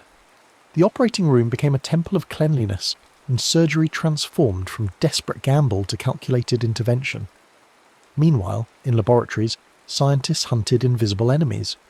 Koch's postulates provided a framework for proving that specific microbes cause specific diseases. Once identified, these enemies could be studied, their weaknesses discovered. Vaccines were developed for rabies, diphtheria, tetanus. Each disease conquered was a victory for all humanity. But the war was far from over. Tuberculosis, the White Plague, killed more people in the 19th century than any other disease. It consumed its victims slowly, wasting their bodies over months or years. Sanatoriums were built in mountains and by the sea, places where fresh air and rest might help the body fight back. Some patients recovered, but most did not. The tubercle bacillus was identified, but no weapon existed against it. Patients lay in open-air pavilions even in winter, bundled in blankets, believing that cold, fresh air might succeed where medicines failed. Then came the sulfur drugs in the 1930s, the first synthetic antibiotics. For the first time, chemicals could be designed to kill bacteria, while leaving human cells relatively unharmed. Infections that had been death sentences became treatable. But sulfur drugs were crude weapons with serious side effects, and many bacteria were resistant to them. Penicillin changed everything. Fleming's accidental discovery in 1928 languished for over a decade because he could not produce enough of the substance to test it properly. During World War II, the desperate need for better treatments for wounded soldiers drove a massive effort to mass-produce penicillin. By 1944, there was enough for the D-Day invasion, and countless soldiers survived wounds that would have killed them in earlier wars. After the war, penicillin became widely available, and other antibiotics followed. Humanity had finally found a way to fight back against bacterial infections effectively, but bacteria evolve, and evolution is faster in organisms that reproduce in minutes rather than years. Resistance emerged, strains of bacteria that could survive antibiotics, then thrive in their presence. The arms race between human ingenuity and bacterial evolution continues today, with some infections becoming untreatable by any known antibiotic. The miracle of antibiotics may be temporary, a brief window in history when bacterial infections could be easily defeated. Mental illness remained medicine's dark frontier. For millennia, the mad were chained, beaten, locked away in asylums that were closer to prisons than hospitals. Treatments ranged from useless to torturous. Bloodletting, purging, cold baths, spinning chairs, insulin shock, lobotomy. The brain was too complex, too inaccessible, too mysterious. Without understanding the organ, physicians could not treat its disorders. Freud and his contemporaries tried to map the mind through conversation, believing that mental illness arose from psychological conflicts rather than physical causes. Their theories were often wrong, sometimes harmful, but they established the idea that the mind could be treated, that mental suffering was a legitimate domain of medicine. In the mid-20th century, the first psychiatric medications were discovered, mostly by accident. Chlorpromazine, developed as a surgical anaesthetic, proved to calm psychotic symptoms. Imipramine, tested as a treatment for infections, turned out to be an effective antidepressant. These drugs were crude, with terrible side effects, but they offered hope where none had existed. Neuroimaging eventually allowed scientists to peer inside living brains, watching which regions activated during different tasks, identifying structural abnormalities associated with various disorders. The brain remained mysterious, but it was no longer completely opaque. Mental illness began to be understood as brain illness, physical conditions with physical causes, though stigma remained powerful. Polio terrified parents throughout the first half of the 20th century. The virus struck children especially, leaving some dead, others paralysed, still others trapped in iron lungs, mechanical devices that breathed for them when their respiratory muscles failed. Franklin Roosevelt, President of the United States, was a polio survivor who used a wheelchair, though he hid the extent of his disability from the public. The March of Dimes raised millions for research. Jonas Salk developed a killed virus vaccine, tested it on himself and his family, then conducted mass trials. When the vaccine was declared safe and effective in 1955, church bells rang across America. Albert Sabin's oral vaccine followed, easier to administer, and polio was beaten back to a few remaining pockets of infection worldwide. The success of vaccination led to greater ambitions. Why not eradicate all infectious diseases? Smallpox vaccination intensified in the 1960s and 70s. A coordinated global campaign tracking down every case, vaccinating everyone in contact with infected individuals. The last natural case of smallpox occurred in Somalia in 1977. 3 years later, the World Health Organization declared the disease eradicated. For the first time in history, humanity had deliberately driven a disease to extinction. The virus exists now only in 2 secure laboratories, kept for research, subject of debates about whether even these last samples should be destroyed. But not all diseases could be erased so easily. Malaria killed millions every year, especially in tropical regions. The parasite's complex life cycle, requiring both mosquitoes and humans, made it difficult to target. DDT was used to kill mosquitoes and it worked, saving millions of lives, but the environmental cost was catastrophic. Rachel Carson's Silent Spring documented how DDT poisoned ecosystems, killing birds and fish, accumulating in the food chain. The cure was creating new problems. Eventually mosquitoes became resistant to DDT anyway, and malaria resurged. HIV emerged in the 1980s, a new plague for a new era. The virus attacked the immune system itself, leaving victims vulnerable to infections their bodies would normally repel. For years, diagnosis was a death sentence. The disease spread through blood and sexual contact, and fear spread even faster. Misinformation, stigma, and political indifference allowed the epidemic to grow. Activists fought for research funding and faster drug approval. Eventually, antiretroviral drugs were developed that could suppress the virus, transforming HIV from death sentence to manageable chronic condition, at least for those with access to treatment. But the virus mutates rapidly, integrates into human DNA, and despite decades of research, no cure or vaccine exists. Cancer remained the great unconquered foe. Not a single disease, but hundreds of different conditions where cells multiply without control. Cancer killed through many mechanisms and resisted simple solutions. Surgery could remove tumours if caught early enough.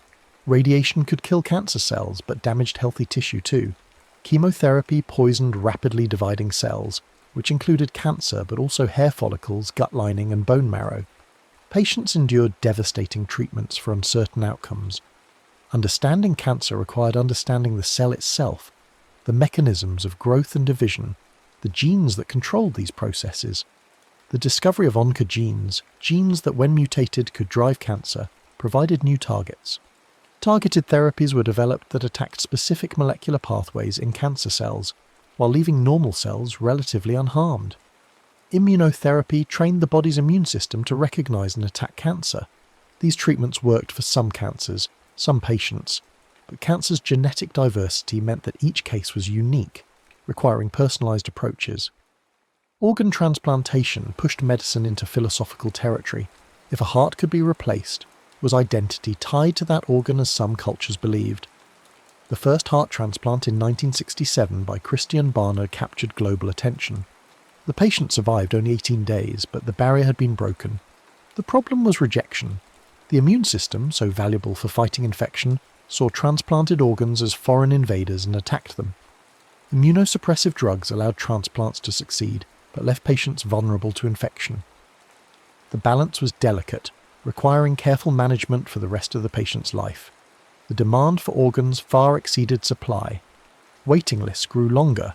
Some turned to living donors for kidneys, one of the few organs where donation did not require the donor's death. Others waited, hoping while their bodies failed. Black markets emerged where organs were bought from the desperate poor. The ethics were murky, the suffering real on all sides. Artificial organs offered one solution. Dialysis machines could filter blood when kidneys failed. Pacemakers could regulate heartbeats. Artificial joints replaced arthritic hips and knees. But complex organs like livers and lungs remained beyond reach. Xenotransplantation, using organs from animals, especially pigs genetically modified to reduce rejection risk, showed promise but raised concerns about animal viruses jumping to humans. The Human Genome Project, completed in 2003, mapped all 3 billion base pairs of human DNA. It was a triumph of technology and international cooperation, and it promised to revolutionize medicine. With the complete genetic code available, scientists could identify genes responsible for inherited diseases, understand individual variations in drug response, trace evolutionary history, and potentially correct genetic errors before they caused disease. Gene therapy attempted to treat disease by inserting correct copies of genes into cells, replacing faulty versions. Early attempts failed catastrophically, with patients developing leukemia or dying from immune reactions.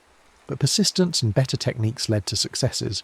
Children born with severe combined immunodeficiency, the bubble boy disease, were cured by gene therapy. Their immune systems rebuilt from genetically corrected cells. Hereditary blindness was reversed in some patients. The promise was immense, but so were the technical challenges and costs. CRISPR gene editing, discovered in bacteria and adapted for use in human cells, provided unprecedented precision in altering DNA. For the first time, specific genes could be cut and replaced with molecular scissors. Diseases caused by single gene mutations could potentially be cured permanently. But CRISPR also raised the spectre of designer babies, humans engineered for desired traits. When a Chinese scientist announced in 2018 that he had created gene-edited babies, the global scientific community reacted with horror. The technology had outpaced ethics, and the question of where to draw lines remained unresolved. Stem cells offered another route to regeneration. These undifferentiated cells could develop into any tissue type, potentially allowing damaged organs to be regrown rather than replaced. Embryonic stem cells were the most versatile but required destroying embryos to obtain them, igniting fierce ethical debates. Induced pluripotent stem cells, adult cells reprogrammed to an embryonic-like state, offered a less controversial alternative. Clinical trials tested stem cells for spinal cord injuries, heart disease, diabetes, and neurodegenerative conditions, with mixed results. The promise was vast, the reality more complicated. Nanomedicine dreamed of microscopic robots swimming through bloodstreams, repairing damage at the cellular level, delivering drugs precisely where needed. While true nanorobots remained science fiction, nanoparticles were being used to deliver chemotherapy directly to tumours, reducing side effects. Gold nanoparticles could be heated to destroy cancer cells. Quantum dots helped visualize biological processes at the molecular level. The boundary between medicine and engineering blurred. The brain remained the final frontier. Despite advances in imaging and molecular biology, consciousness, memory, and identity remained mysterious. Neurodegenerative diseases like Alzheimer's and Parkinson's destroyed minds slowly, and medicine could only slow the decline, not stop or reverse it. The accumulation of abnormal proteins in brain tissue, the death of specific neurons, the inflammation and damage followed predictable patterns, but treatments remained elusive. Hundreds of drug trials failed. The brain, protected by the blood-brain barrier, isolated from the immune system was uniquely difficult to treat. Brain-computer interfaces attempted to restore function, lost to injury or disease. Electrodes implanted in the motor cortex allowed paralyzed patients to control robotic arms or computer cursors with thought alone. Cochlear implants restored hearing to the deaf by directly stimulating auditory nerves. Retinal implants offered crude vision to some blind patients. Deep brain stimulation helped control Parkinson's tremors. The nervous system, once beyond intervention, was becoming accessible. But these technologies raised questions about identity and authenticity. If memories could be altered, were they still real? If personality could be changed by stimulating specific brain regions, where did the self reside? If artificial intelligence could interpret brain signals and predict behavior, what remained private? Medicine was not just healing bodies, but potentially remaking minds. Telemedicine exploded during the COVID-19 pandemic when in-person visits became dangerous. Video consultations, remote monitoring, electronic prescriptions became standard overnight. Patients in rural areas accessed specialists thousands of miles away. Chronic conditions were managed through apps and wearable devices. The smartphone became a medical device, tracking heart rate, detecting falls, even recording electrocardiograms. Artificial intelligence analysed the data, flagging abnormalities for human review. Machine learning algorithms trained on millions of images could detect cancers in mammograms and skin lesions with accuracy matching or exceeding human experts. They predicted which patients would develop sepsis, which would respond to specific treatments, which were at risk of readmission. But algorithms reflected the biases in their training data, sometimes providing worse care for minorities and women who were underrepresented in medical databases. The promise of personalised medicine through big data had to be tempered with awareness of systemic inequities. The pandemic revealed both medicine's power and its limitations. Vaccines were developed with unprecedented speed, genetic sequencing allowing scientists to design vaccines within days of the virus's genetic code being published. mRNA vaccines, a technology decades in development, proved spectacularly effective. Within a year, multiple vaccines were protecting hundreds of millions of people. It was a triumph of science, global cooperation, and determination. Yet the pandemic also exposed inequities, misinformation, and political dysfunction. Wealthy nations hoarded vaccines while poor countries went without. Conspiracy theories spread faster than the virus, undermining public health measures. Healthcare systems overwhelmed by patients faced shortages of beds, ventilators, and staff. Medical workers died caring for the sick. The pandemic was a reminder that medicine exists within social, political, and economic systems, and that scientific knowledge alone cannot solve problems rooted in inequality and distrust. The cost of healthcare became a crisis in its own right. Advanced treatments were often astronomically expensive, available only to the wealthy or those with comprehensive insurance. A single dose of gene therapy could cost millions of dollars. Cancer drugs extended life by months but cost hundreds of thousands. The economics of medicine created impossible choices. How much was a year of life worth? Who decided who received expensive treatments? Should healthcare be a right or a commodity? Different nations answered these questions differently. Some provided universal healthcare funded through taxes, ensuring everyone received treatment regardless of ability to pay. Others relied on private insurance markets, creating systems where medical bankruptcy was common. Still others had underfunded public systems that provided basic care, but forced people to pay out of pocket for anything complex. The geography of birth determined access to healing as much as the nature of disease. Traditional medicine persisted alongside modern science, sometimes complementing it, sometimes contradicting it. Acupuncture gained acceptance for pain management and nausea control, even if the mechanism remained unclear. Meditation and mindfulness, ancient practices, proved beneficial for stress, anxiety, and chronic pain, validated by brain imaging and clinical trials. Herbal remedies were studied systematically, some yielding useful drugs, others proving useless or dangerous. The challenge was separating what worked from what merely seemed to work, distinguishing placebo effects from genuine healing. The placebo effect itself proved more powerful and complex than once believed. Fake surgeries produced real pain relief. Sugar pills reduced symptoms when patients believed they were receiving real medicine. The mind's influence on the body was undeniable, though the mechanisms remained mysterious.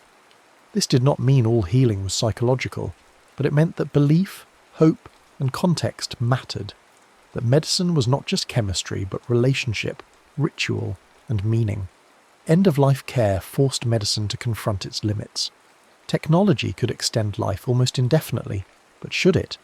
Patients on ventilators, feeding tubes, dialysis, their bodies kept alive while awareness faded, raised questions about quality versus quantity. The hospice movement emphasized comfort and dignity over aggressive treatment, acknowledging that death was not always medicine's enemy, but sometimes its appropriate conclusion. The right to die with assistance, to choose one's moment of departure, was legal in some places, prohibited in others, debated everywhere. Medicine had always existed at the intersection of science and humanity, but modern technology made this tension more acute. A doctor could diagnose with artificial intelligence, prescribe based on genetic testing, operate with robotic precision, yet healing remained fundamentally human. Patients wanted not just technical expertise, but empathy, understanding, and hope. They wanted to be seen as people, not just collections of symptoms and data points. The future of medicine stretched in multiple directions simultaneously.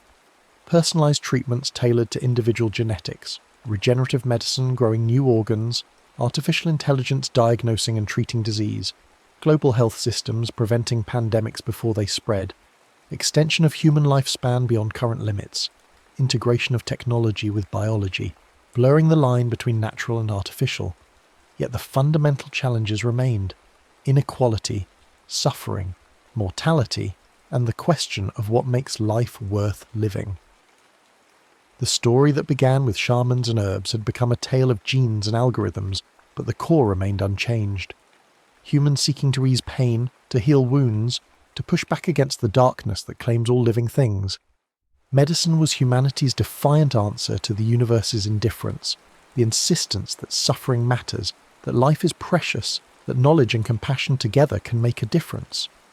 From the first healer who discovered that a certain leaf reduced fever to the scientist editing genes to cure inherited disease, the chain remained unbroken, each generation building on what came before, each adding their piece to the endless puzzle of how to heal.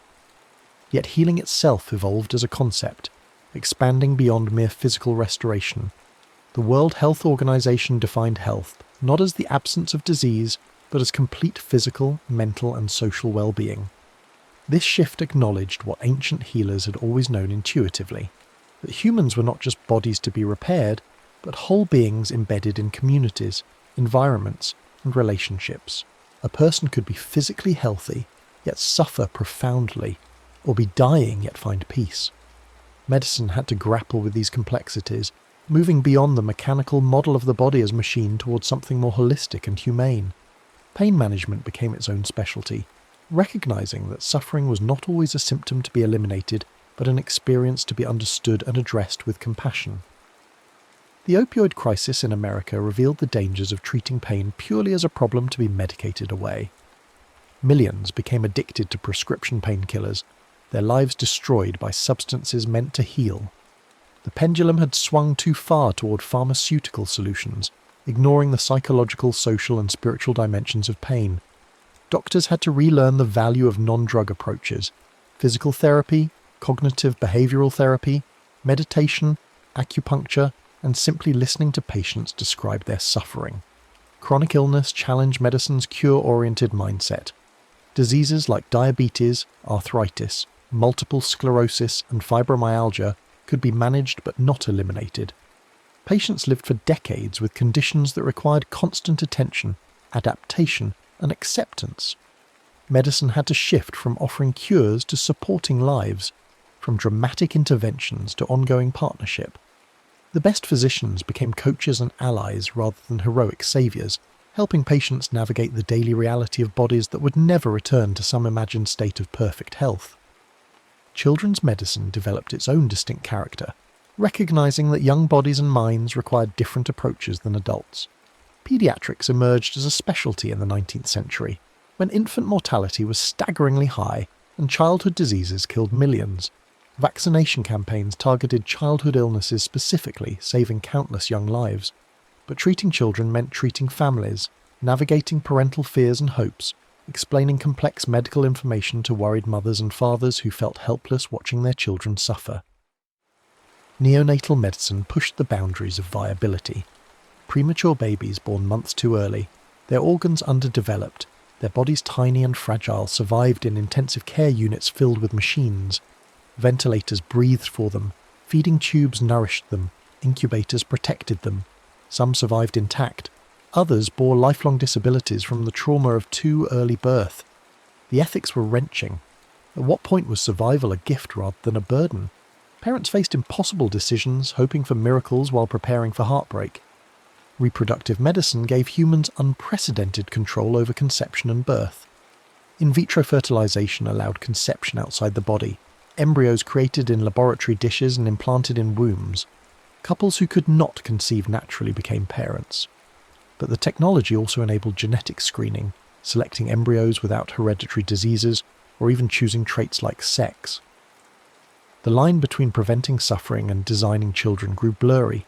Some saw liberation from genetic fate, others saw eugenics reborn in technical sophistication. Contraception, once forbidden and dangerous to obtain, became safe and reliable, giving women control over their reproductive lives. This simple medical advance transformed society, enabling education and careers that would have been impossible when pregnancy was inevitable.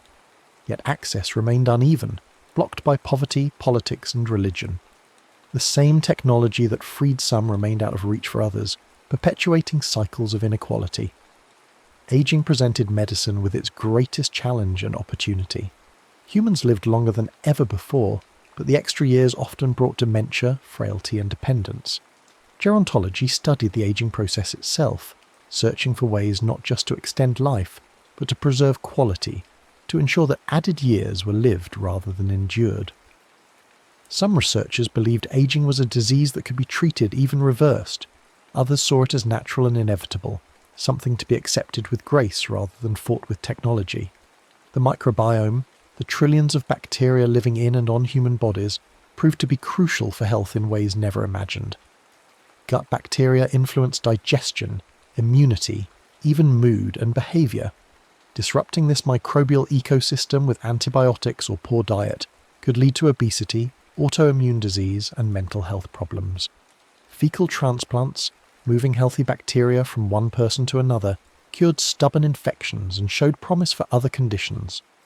Medicine had to acknowledge that humans were not individuals but ecosystems, that health depended on maintaining beneficial relationships with microscopic partners. Epigenetics revealed that genes were not destiny, that environmental factors could turn genes on or off without changing the DNA sequence itself. Trauma, nutrition, stress, and exposure to toxins could alter gene expression, effects that could persist across generations. Children of Holocaust survivors showed stress responses different from the general population, their parents' trauma written into their biology. This meant that healing had to address not just present illness, but inherited wounds, that social conditions shaped health at the molecular level. Environmental medicine recognized that human health could not be separated from planetary health. Climate change brought new patterns of disease, heat waves killing the vulnerable, changing precipitation spreading mosquito-borne illnesses to new regions, air pollution triggering asthma and heart disease. Chemicals in water, soil and air accumulated in bodies, causing cancers and developmental problems. The solutions required not just medical treatment, but environmental action, reducing pollution, protecting ecosystems, addressing the root causes of illness rather than just treating symptoms. Indigenous healing traditions, long dismissed by Western medicine, gained new respect as their ecological wisdom and holistic approaches proved valuable. The shamans who treated bodies, minds, and spirits together understood connections that Western medicine had fragmented into specialties.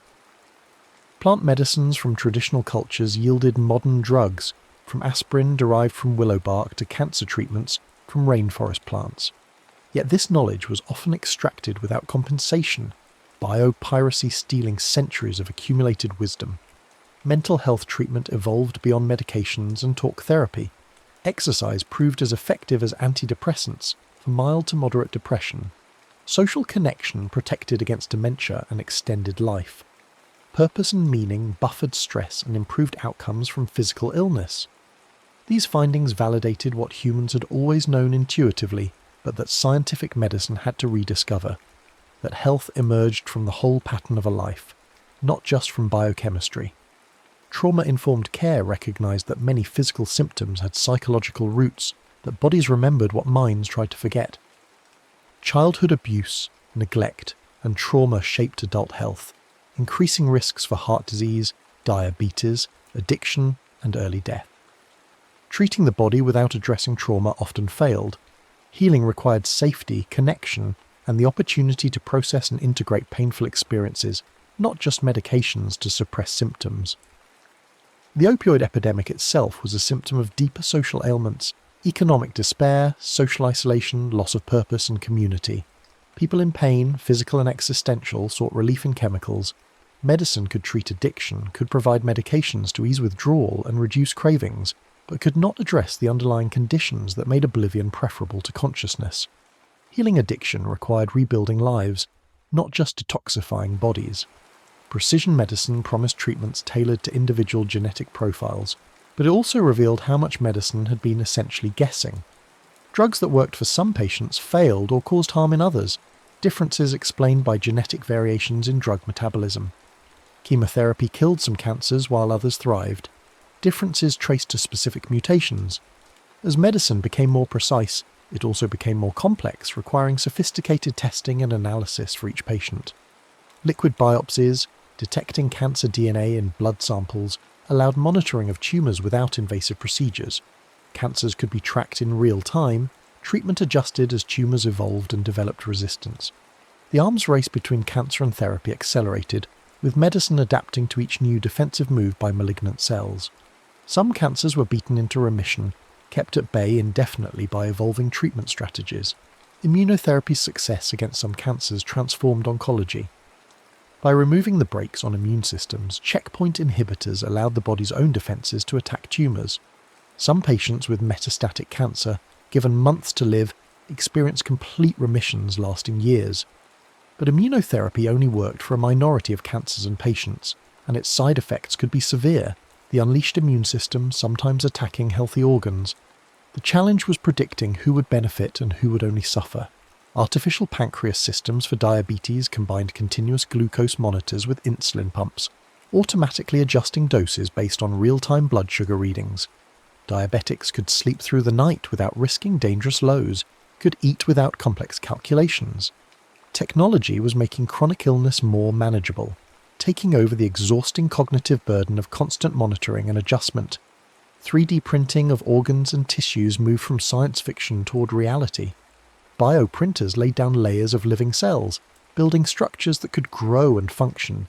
Ears, bladders, and skin had been successfully printed and transplanted. More complex organs like hearts and livers remained elusive, but progress continued. The vision was a future where organs could be printed on demand, custom-made for each patient, eliminating transplant waiting lists and rejection. Prosthetics evolved into sophisticated devices offering feedback and fine motor control, approaching that of natural limbs. Sensors in artificial hands detected pressure and temperature, signals sent to the brain through implanted electrodes, creating the sensation of touch. Amputees could feel what they grasped, could adjust grip strength intuitively. The boundary between biological and mechanical blurred as devices integrated more completely with nervous systems. Virtual reality found medical applications beyond entertainment. Surgeons practiced complex procedures in virtual operating rooms. Patients with phobias confronted fears in safe virtual environments. Burn victims found pain relief during wound care by immersing in peaceful virtual landscapes. The brain, unable to fully distinguish virtual from real, could be tricked into healing responses. Medical education transformed as knowledge exploded beyond any individual's capacity to master. Physicians became information managers, using databases and artificial intelligence to access expertise beyond their own. The days of the lone doctor diagnosing from memory and experience were ending, replaced by collaborative networks of human and artificial intelligence. Some worried this would dehumanize medicine. Others believed it would free physicians to focus on the human elements that machines could not provide: empathy, communication, ethical judgment. burnout plagued healthcare workers at epidemic levels. The emotional toll of constant exposure to suffering, death, and impossible decisions, combined with bureaucratic burdens and long hours, drove many from the profession. Physicians had high rates of depression, addiction, and suicide. Nurses left bedside care for less stressful positions. The system that saved others consumed its own.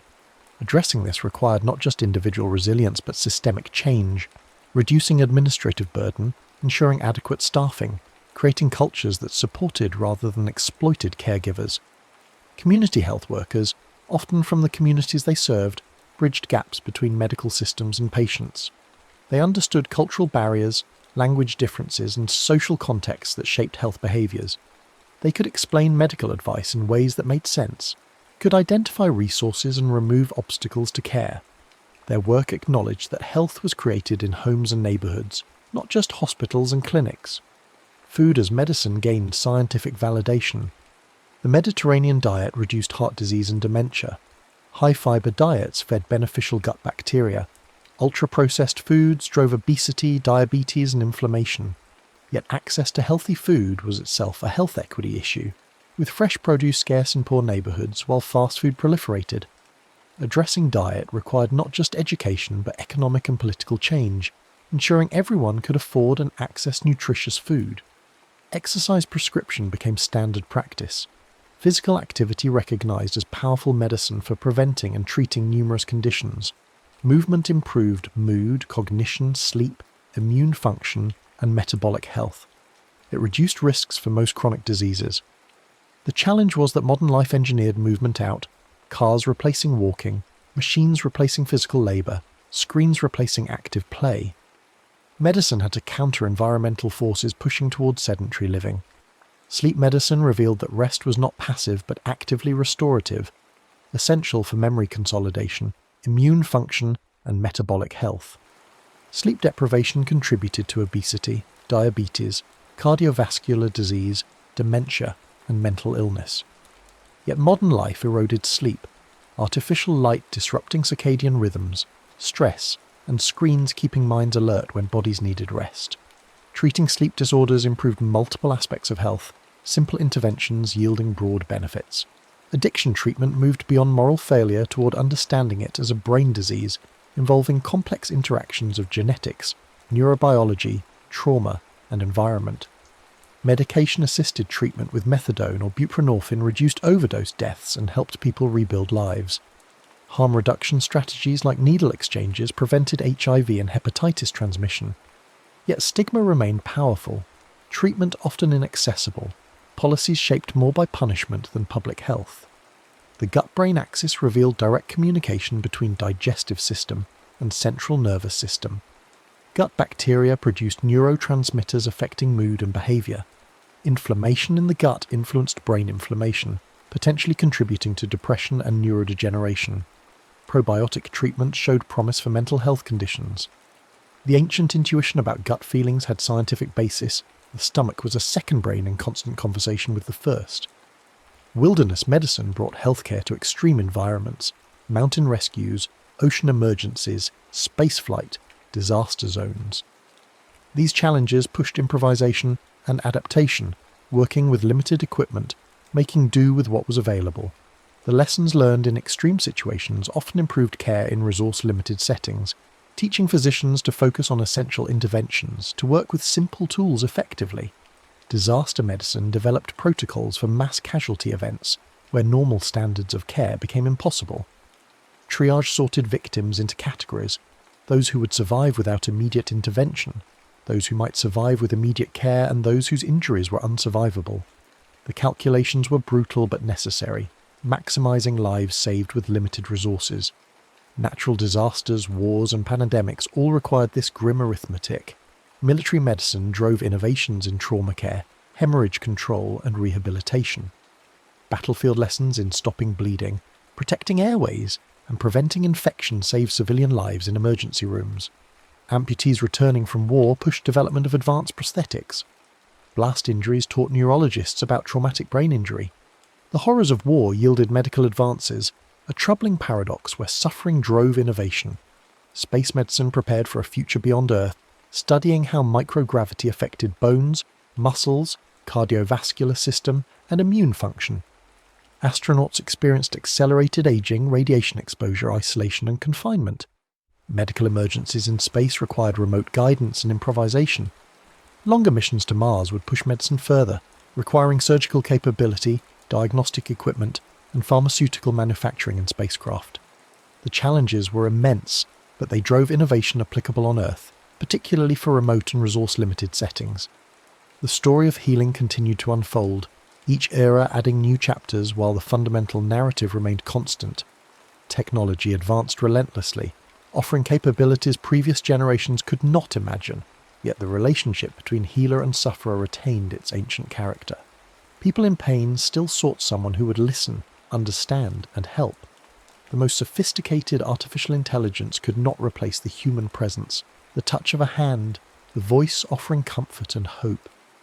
Medicine remained an art as much as a science, requiring not just technical skill but wisdom, compassion, and the courage to face suffering without turning away. The next story is about to begin. Please relax and enjoy. In the beginning, there was wonder. Long before the marble columns of Athens rose against the Mediterranean sky, long before Socrates walked the agora asking his relentless questions, humans gazed at the stars and asked why. They looked inward and questioned who. They contemplated their mortality and pondered what comes after. Philosophy was not born in a single moment or place. It emerged wherever consciousness turned upon itself, wherever the human mind refused to accept the world as simply given and demanded to understand the deeper patterns beneath the surface of things.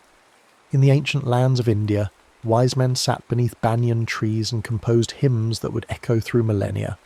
The Vedas spoke of cosmic order, of sacrifice and ritual, but it was the Upanishads that pushed deeper, past ceremony and into the nature of reality itself. What is the self? What is this Atman that seems to observe our thoughts, feel our feelings, yet remains somehow separate from them? Is there a permanent essence beneath the constant flux of experience?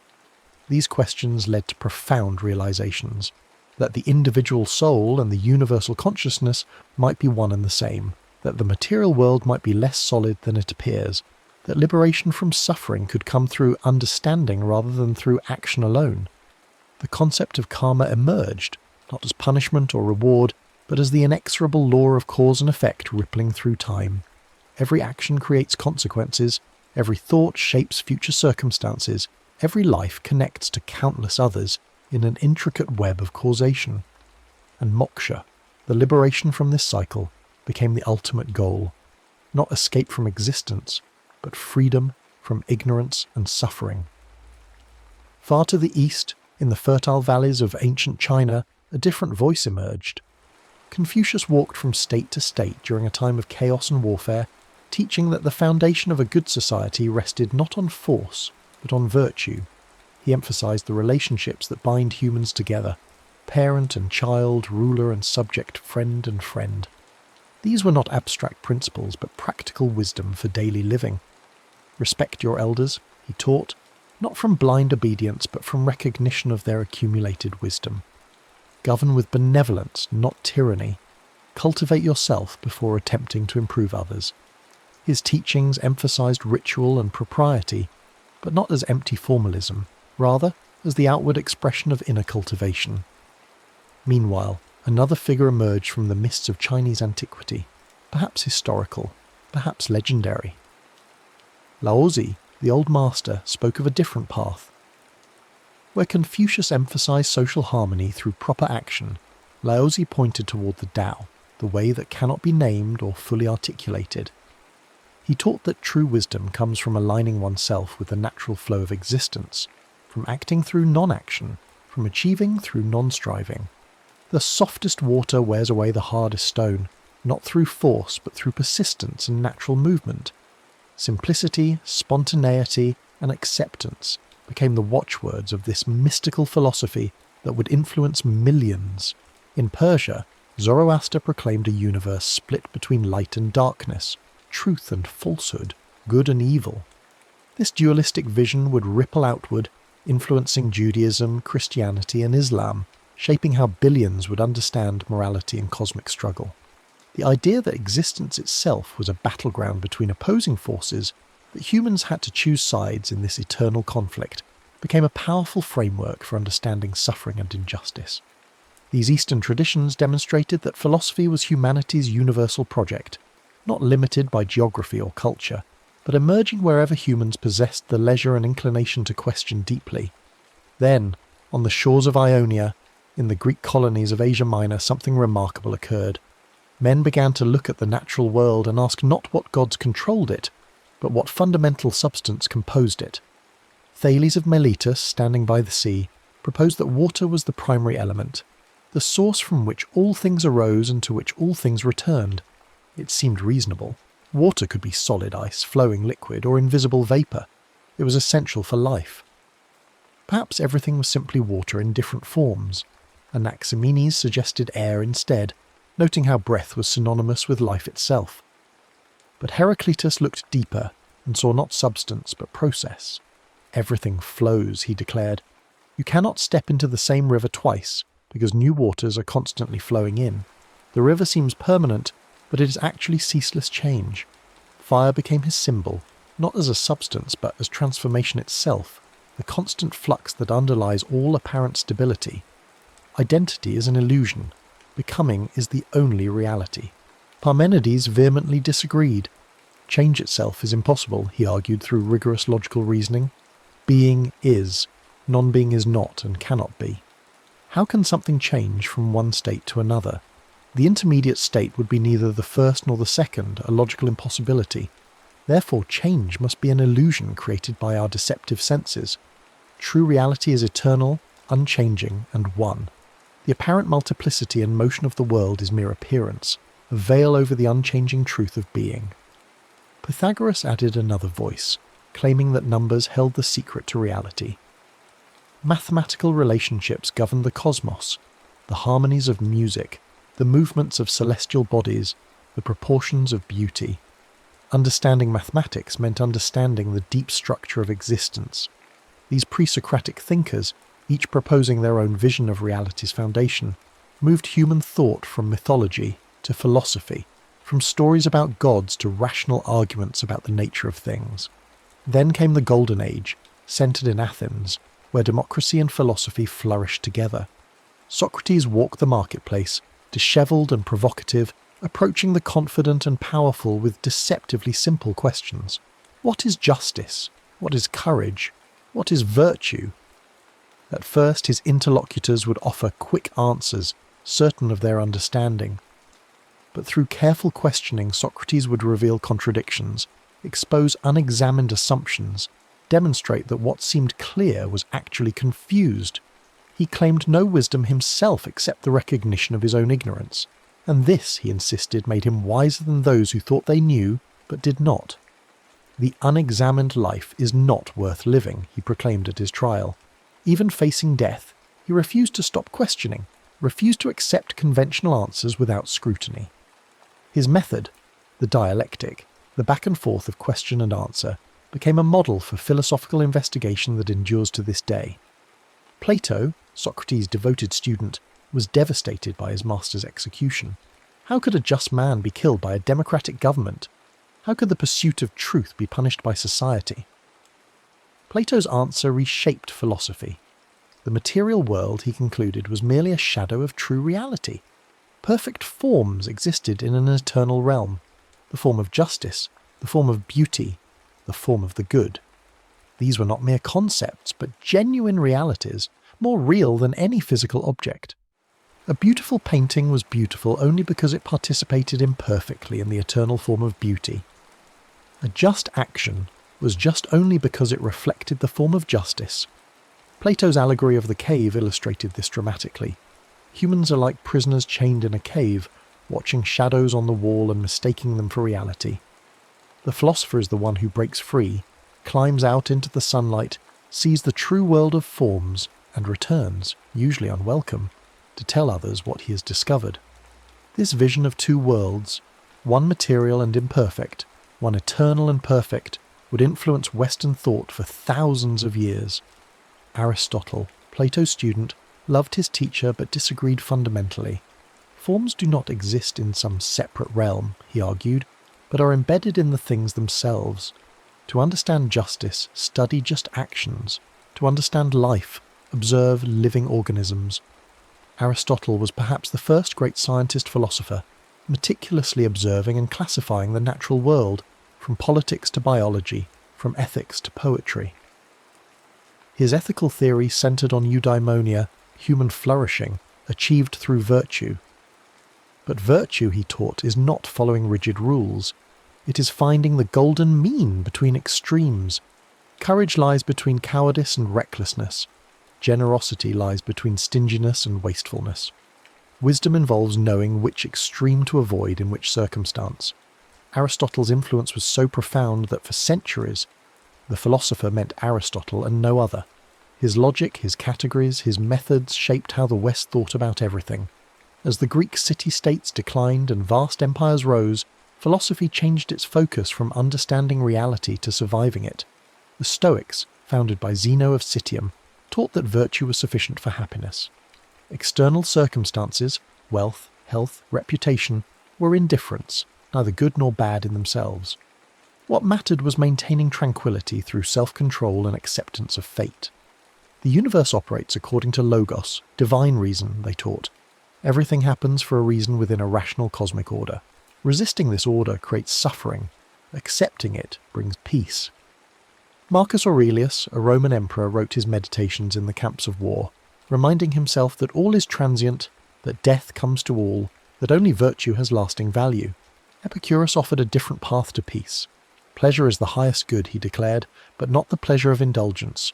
True pleasure comes from freedom from pain and freedom from fear, especially the fear of death and divine punishment. The gods, if they exist, are indifferent to human affairs. Death is simply cessation. When we are, death is not. When death is, we are not.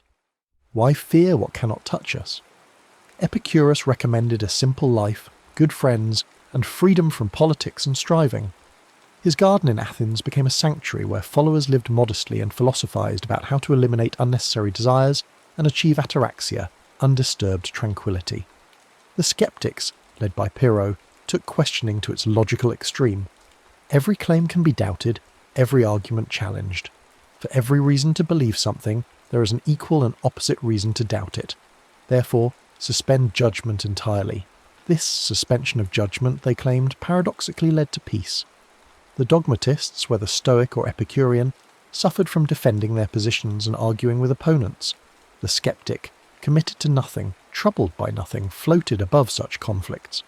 These Hellenistic schools made philosophy practical, transforming it from abstract speculation into therapeutic wisdom for navigating life's difficulties. As the Roman Empire converted to Christianity, philosophy became the handmaiden of theology. Augustine of Hippo, a former Manichaean who converted dramatically, brought Platonic philosophy into Christian thought. He wrestled with the problem of evil. If God is all good and all-powerful, why does evil exist? His answer: evil is not a thing but an absence, a privation of good. Humans possess free will, and our misuse of this freedom creates evil. True happiness cannot be found in this world, Augustine taught, only in union with God in the eternal city of heaven. The earthly city, mired in sin and selfishness, was at best a temporary way station. Centuries later, Thomas Aquinas performed a similar synthesis with Aristotle. Where Augustine had married Plato to Christianity, Aquinas joined Aristotle to faith. Reason and revelation, he argued, cannot truly conflict because both come from God. Natural theology could demonstrate God's existence through rational argument. His 5 ways included the argument from motion, from causation, from contingency, from degrees of perfection, and from design. But beyond what reason could prove, faith provided additional truths through scripture and church tradition. Aquinas created an intricate philosophical edifice that dominated Catholic thought and influenced all of Western philosophy. Meanwhile, Islamic civilization preserved and advanced philosophy when Europe had largely forgotten it. Avicenna in Persia wrote voluminously on metaphysics, distinguishing between essence and existence, arguing that existence was a perfection added to essence by God.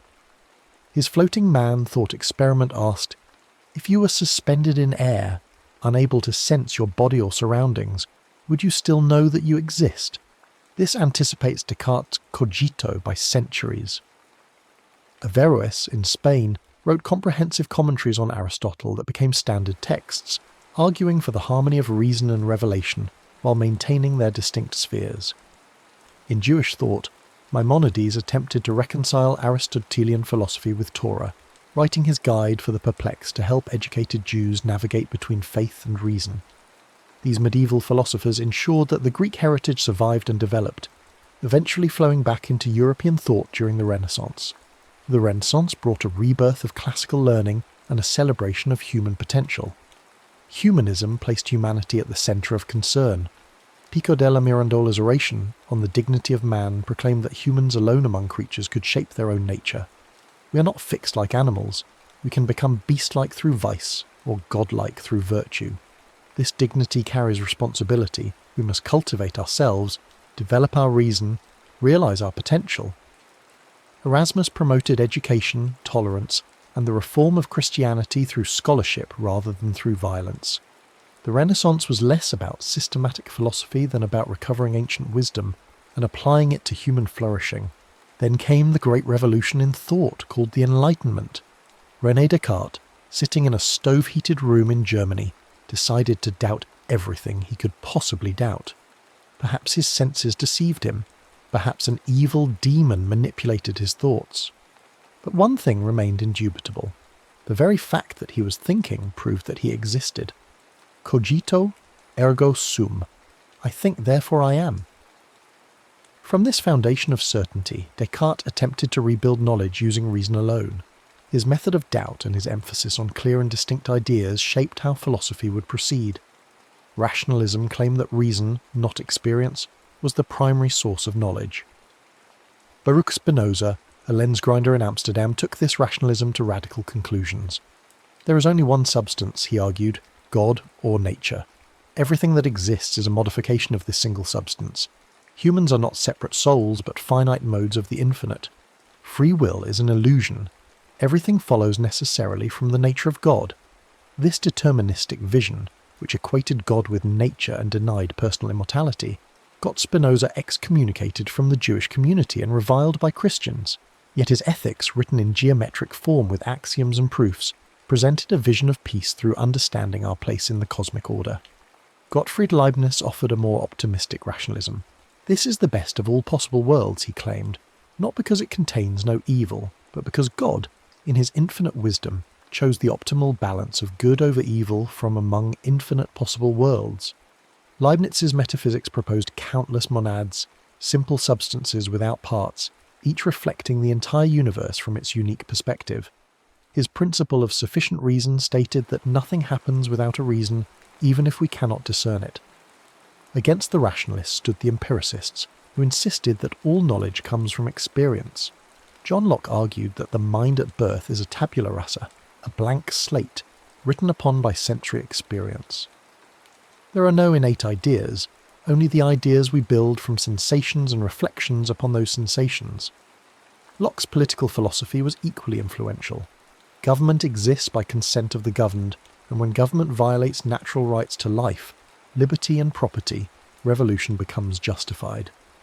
David Hume pushed empiricism to sceptical conclusions. We never observe causation itself, only constant conjunction, event A reliably followed by event B. We infer causation from habit, but this inference lacks rational justification. Similarly, we never observe a self, only a bundle of constantly changing perceptions. The self is a fiction created by memory and resemblance. Hume's sceptical arguments about induction, causation, and identity shook philosophy to its foundations. Immanuel Kant claimed that Hume's skepticism awakened him from his dogmatic slumber. In his critique of pure reason, Kant attempted to transcend the rationalist-empiricist divide. We cannot know things as they are in themselves, he argued, only as they appear to us. But appearances are not arbitrary. Our minds structure experience through innate categories like causality, substance, and unity. Space and time are not features of reality itself, but forms of our intuition, the way we necessarily perceive things. Kant's Copernican revolution in philosophy made the mind active rather than passive, shaping reality rather than merely receiving it. His moral philosophy was equally revolutionary. Act only according to maxims you could will to become universal laws.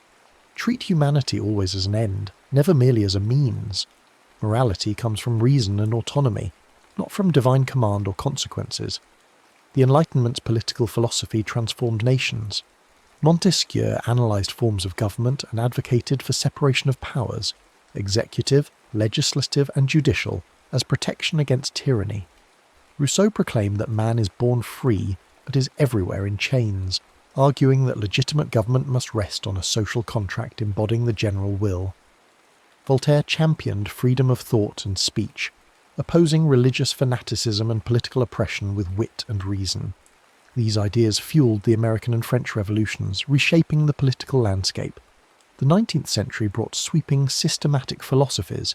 Hegel described reality as spirit realizing itself through history in a dialectical process. Thesis encounters antithesis, producing synthesis, which becomes a new thesis. History was the march of freedom, each age advancing beyond the contradictions of the previous age. The rational is real, and the real is rational. History has a purpose and direction. Karl Marx took Hegel's dialectics but flipped it. Material conditions, not ideas, drive history. The economic base determines the ideological superstructure. History is the story of class struggle, and capitalism contains contradictions that will inevitably lead to its overthrow and replacement by communism. Philosophy should not merely interpret the world, but change it. Marx's thought would shape the 20th century more than perhaps any other philosophers, for better and worse. Søren Kierkegaard rejected Hegel's system entirely. Abstract philosophy misses what matters most: the existing individual facing anxiety, despair, and the need for authentic choice. Kierkegaard distinguished between aesthetic life, seeking pleasure, ethical life, following duty, and religious life, the leap of faith toward God. Truth is subjectivity. What matters is not objective knowledge but passionate commitment. His existential emphasis on the individual's radical freedom and responsibility influenced 20th century thought profoundly. Arthur Schopenhauer painted a darker picture. Behind the world of representation lies the thing in itself, which Kant said we could not know. Schopenhauer claimed to have discovered it: blind, irrational will, constantly striving without purpose or satisfaction. Life is suffering because will can never be satisfied. Temporary cessation of willing brings aesthetic contemplation, art's purpose. Permanent cessation requires asceticism and denial of the will to live. Friedrich Nietzsche went further. God is dead, he proclaimed, not as atheist triumphalism, but as diagnosis of European nihilism. Without divine foundation, traditional morality collapses, but this is opportunity, not catastrophe. We must revalue all values, transcend the slave morality of Christianity that glorifies weakness, and embrace a master morality that affirms life, power, and creativity. The Übermensch, the overhuman, is not a biological evolution, but a spiritual overcoming, the person who creates their own values and lives authentically beyond resentment and herd conformity.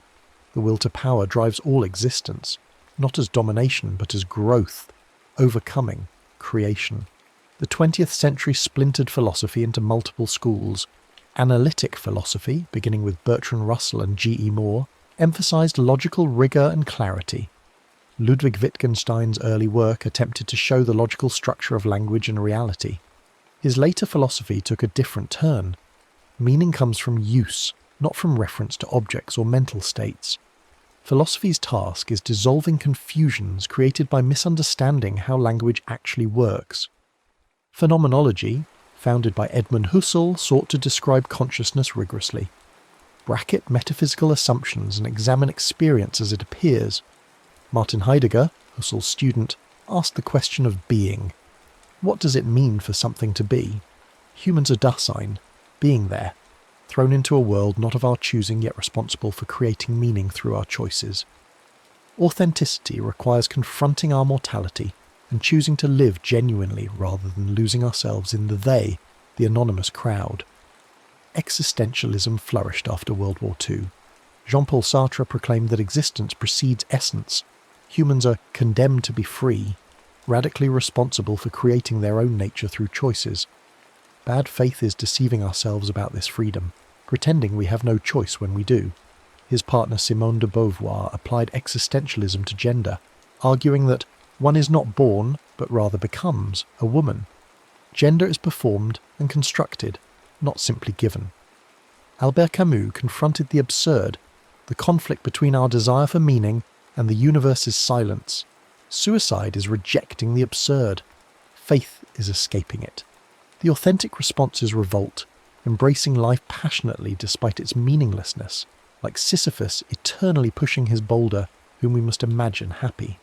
American pragmatism, developed by William James and John Dewey, rejected abstract metaphysics.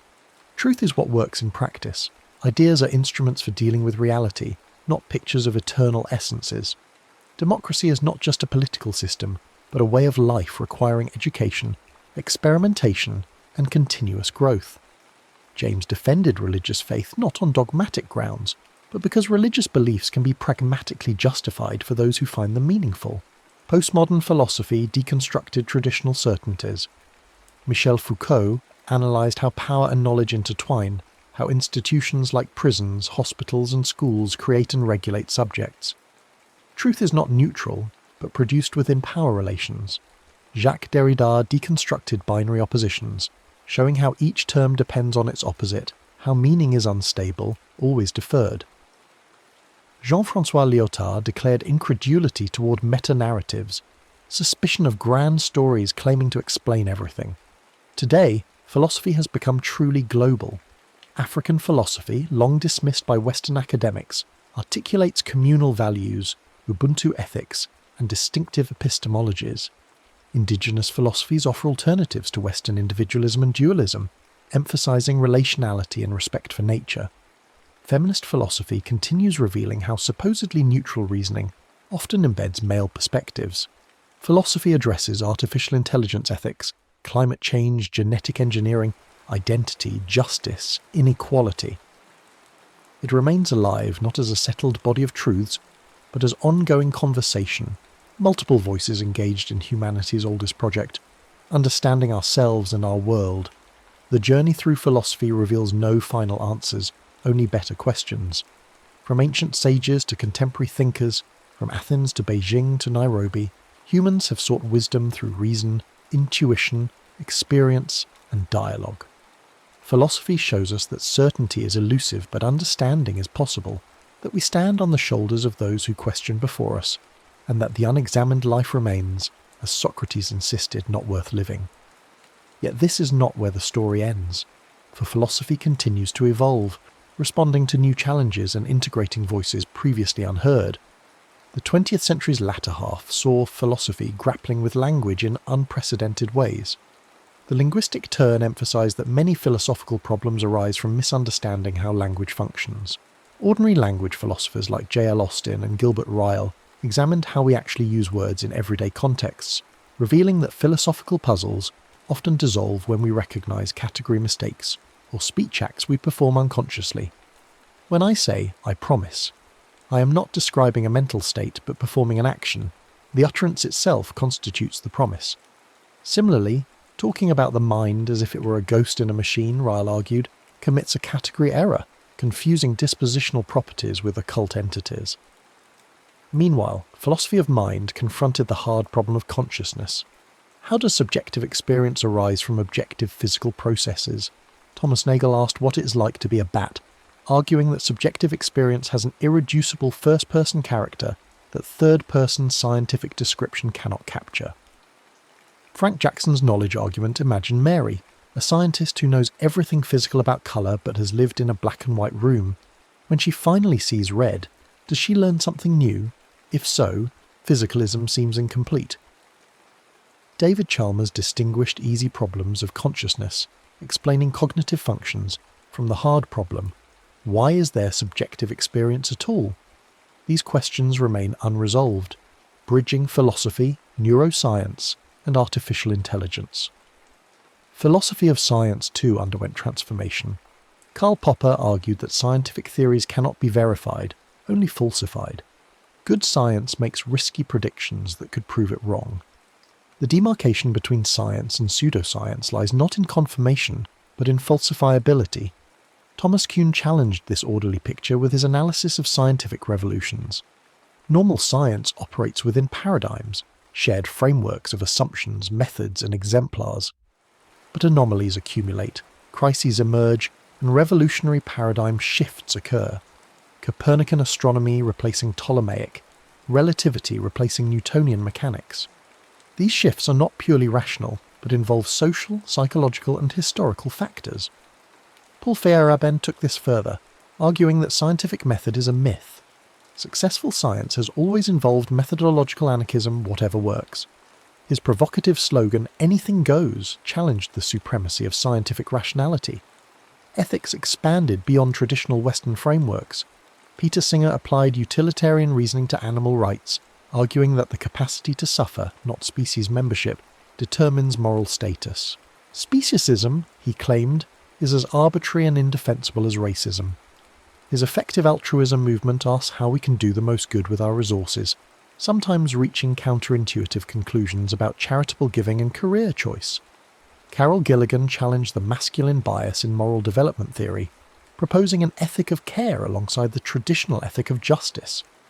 Where justice emphasizes impartial rules and individual rights, care emphasizes relationships, context, and responsibility to particular others. This feminist contribution revealed how supposedly universal moral theories often reflected specifically male experiences and priorities. Environmental philosophy emerged as ecological crises intensified. Ananias's deep ecology rejected anthropocentrism, the view that only humans have intrinsic value and nature matters only instrumentally.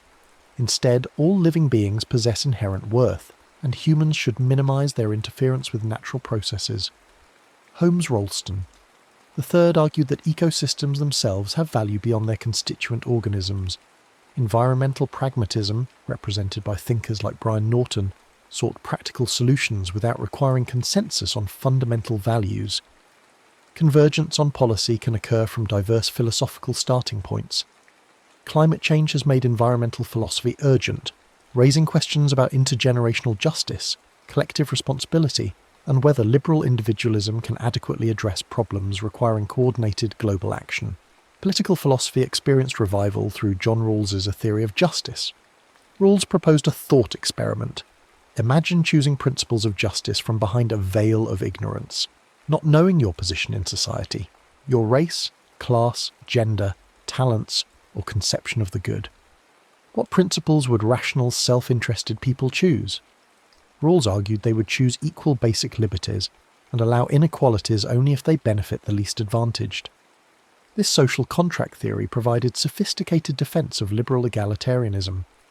Robert Nozick countered with libertarianism, arguing that justice consists in respecting property rights and voluntary exchanges. Redistribution violates rights even if it reduces inequality. Communitarian critics like Michael Sandel and Alasdair MacIntyre challenged liberalism's atomistic conception of the self, arguing that we are embedded in communities and traditions that shape our identities and values. Identity politics and recognition theory brought new dimensions to political philosophy. Charles Taylor argued that recognition of one's identity is a vital human need. Misrecognition or non-recognition inflicts real harm. The politics of equal dignity seeks uniform treatment, while the politics of difference demands recognition of distinct identities. Nancy Fraser distinguished economic redistribution from cultural recognition, arguing that justice requires both, overcoming material inequality and overcoming status subordination. Kwame Anthony Appiah explored cosmopolitanism, defending both universal moral obligations and the legitimacy of local attachments and identities. We can be rooted in particular communities while recognizing our common humanity and obligations to distant strangers. Critical race theory, emerging from legal scholarship, examined how racism persists structurally, even after explicit discrimination ends. Derek Bell, Kimberly Crenshaw, and others analysed how law and institutions perpetuate racial hierarchy. Crenshaw's concept of intersectionality showed how race, gender, class, and other identities intersect, creating distinct experiences of oppression that single-axis analyses miss. A black woman faces discrimination different from what black men or white women face. Her experience is not simply additive but involves unique intersectional dynamics. This insight transformed how we think about identity, privilege, and justice. Philosophy of technology became increasingly important as digital transformation reshaped human life. Martin Heidegger had warned that modern technology reduces everything to standing reserve, resources to be optimized and exploited, while obscuring other ways of relating to the world. Don Ide and Peter Paul Verbeek developed post-phenomenological approaches, examining how technologies mediate human experience and action, often in ways we barely notice. A thermometer doesn't just report temperature, it transforms our relationship with heat into quantified, precise measurements. Social media doesn't just facilitate communication, it restructures attention, identity performance, and social connection itself. Luciano Floridi proposed information philosophy, arguing that we live in an infosphere, where information technologies raise new questions about privacy, identity, reality, and what it means to be human. Artificial intelligence prompted urgent philosophical questions. Can machines think? John Searle's Chinese room argument claimed that computation alone cannot produce understanding, a person following rules to manipulate Chinese symbols without understanding. Chinese demonstrates that syntax isn't sufficient for semantics. But functionalists argue that understanding consists precisely in the right functional relationships, which machines could in principle instantiate. As AI systems become more sophisticated, questions multiply. If an AI system makes discriminatory decisions, who is responsible? Can AI systems be moral agents? Should advanced AI systems have rights? What happens when AI surpasses human intelligence? These are not merely technical questions, but profound philosophical ones about mind, agency, value, and the future of humanity. Bioethics confronted new possibilities and dilemmas. Genetic engineering, enhancement technologies, life extension, and human cloning raise questions that previous generations never faced. Should we use CRISPR to edit human embryos, eliminating genetic diseases but potentially creating designer babies? Is there a meaningful distinction between therapy and enhancement, or is it arbitrary and culturally contingent? Would radical life extension be good, or would it exacerbate inequality, environmental stress, and social stagnation? Transhumanists like Nick Bostrom argue we should use technology to transcend biological limitations, achieving post-human flourishing. Bioconservatives like Leon Kass worry that such interventions threaten human dignity and the wisdom embedded in natural limits. These debates involve deep questions about human nature, the good life, and whether some things should remain beyond technological control. Philosophy of religion evolved beyond traditional theism and atheism. Religious pluralism acknowledged that multiple religions might contain genuine insight, rather than one being true and others false. John Hick proposed that major religions are different culturally shaped responses to the same transcendent reality. Religious naturalism, represented by thinkers like Loyal Rue and Ursula Goodenough, seeks religious meaning and value without supernatural commitments, finding awe, gratitude, and purpose in the natural world revealed by science. New atheists like Richard Dawkins and Daniel Dennett attacked religion as irrational and harmful, while critics responded that they caricatured sophisticated theology and ignored religion's positive dimensions. Philosophy of religion now engages evolutionary explanations of religious belief, cognitive science of religion, and whether religious experience provides warrant for belief. Metaphysics, supposedly killed by logical positivism, returned with vigour. David Lewis defended modal realism, the view that possible worlds are just as real as the actual world, existing concretely though causally isolated from us. This outrageous-sounding claim supposedly solves problems about modality, counterfactuals, and properties. Ted Sider investigated fundamentality and metaphysical structure. What grounds what? Which entities are basic and which derivative? Debates raged about the nature of time. Does the past exist? Is the future real? Or does only the present exist? Do objects persist through time by enduring wholly present at each moment, or by perduring with temporal parts? These arcane questions connect to physics, cognitive science, and how we understand change and identity. Epistemology addressed social dimensions of knowledge. Feminist epistemologists like Sandra Harding and Helen Longino showed how supposedly objective inquiry reflects social positions and interests. Standpoint theory claimed that marginalized positions can provide epistemic advantages, seeing aspects of social reality obscured from dominant perspectives. Social epistemology, developed by Alvin Goldman and others, studied how knowledge is produced and distributed in communities. Testimony, expertise, scientific institutions. These social processes are essential to knowledge but raise normative questions. Whom should we trust? How do echo chambers and epistemic bubbles distort understanding? How does misinformation spread? In an age of information overload and epistemic polarization, these questions are not merely academic. Eastern philosophy gained recognition in Western academia beyond superficial appropriation. Scholars engaged seriously with Buddhist philosophy's sophisticated analyses of self, consciousness, and causation. The Madhyamaka school's doctrine of emptiness denies that anything exists independently or essentially. Everything is interdependent and conventional. This bears striking resemblance to contemporary metaphysical views about fundamentality and grounding. Yogacara idealism argues that all experience is mental, that subject-object duality is constructed, not given. These views challenge Western assumptions while offering resources for contemporary problems. Confucian ethics of roles and relationships provides alternatives to Western individualism.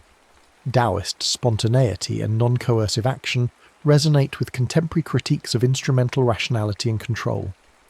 African philosophy, long marginalized, articulated distinctive approaches.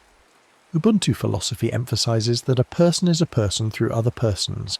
Individual identity is constituted through relationships and community. This contrasts sharply with Western individualism. Kwasi Werdu worked to decolonize African philosophy, showing how African concepts and frameworks can address universal philosophical questions without simply replicating Western categories. Pauline Tonji insisted that African philosophy is not just traditional wisdom, but contemporary critical inquiry by African philosophers. This debate about what counts as African philosophy itself reflects broader questions about universalism and particularity, tradition and modernity. Indigenous philosophies from Native American, Aboriginal Australian, Maori, and countless other traditions offer alternative metaphysics, epistemologies, and ethics. Many indigenous worldviews reject human nature dualism, seeing humans as embedded in networks of relationships with other beings, animals, plants, land, ancestors. Knowledge is not abstract and timeless, but embodied, situated, and relational. These perspectives challenge not just specific Western philosophical claims, but the entire framework of disembodied universal reason. Integrating indigenous voices into philosophy requires more than adding new content. It may require transforming how we do philosophy itself. The digital age brings philosophy to new audiences and forms. Online philosophy communities, podcasts, videos make philosophical ideas accessible beyond academia. But this democratization has costs: superficial engagement, ideological echo chambers, weaponized philosophy in service of politics. Philosophy must navigate between rigor and accessibility, between specialized expertise and public relevance. Perhaps philosophy's future lies not in isolated academics, but in engaged public intellectuals who bring philosophical tools to contemporary problems, not claiming to have answers, but helping us ask better questions, think more clearly, see our assumptions, and imagine alternatives. As we survey this vast landscape, certain patterns emerge. Philosophy moves in cycles. Questions reappear in new forms. Ancient debates resurface with modern vocabulary. Yet there is also genuine progress, not toward final truth, but toward greater sophistication, clearer distinctions, more nuanced understanding. We know better what we don't know. We recognize complexity where our ancestors saw simplicity, ambiguity where they saw clarity. This is not defeat but maturity. Philosophy today is global, diverse, and multifaceted. It addresses ancient questions with new tools and contemporary problems with old wisdom.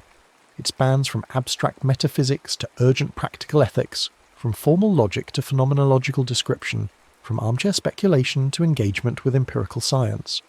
Some philosophers work on narrow technical problems, others address broad existential questions. Some seek precision and rigor, others embrace ambiguity and exploration. All participate in humanity's ongoing conversation about what matters most. This endless questioning, this perpetual wondering, this refusal to accept easy answers, this is philosophy's gift to humanity, a gift that remains as vital today as when the first thinkers gazed at the stars and asked why. Philosophy will continue as long as humans possess curiosity, as long as we refuse to accept the world uncritically, as long as we believe that examined life is worth the difficulty. The questions change, the methods evolve, the participants multiply, but the fundamental impulse remains: to understand, to question, to wonder, to seek wisdom, even knowing it may forever elude complete possession. In this seeking itself lies philosophy's value and its beauty.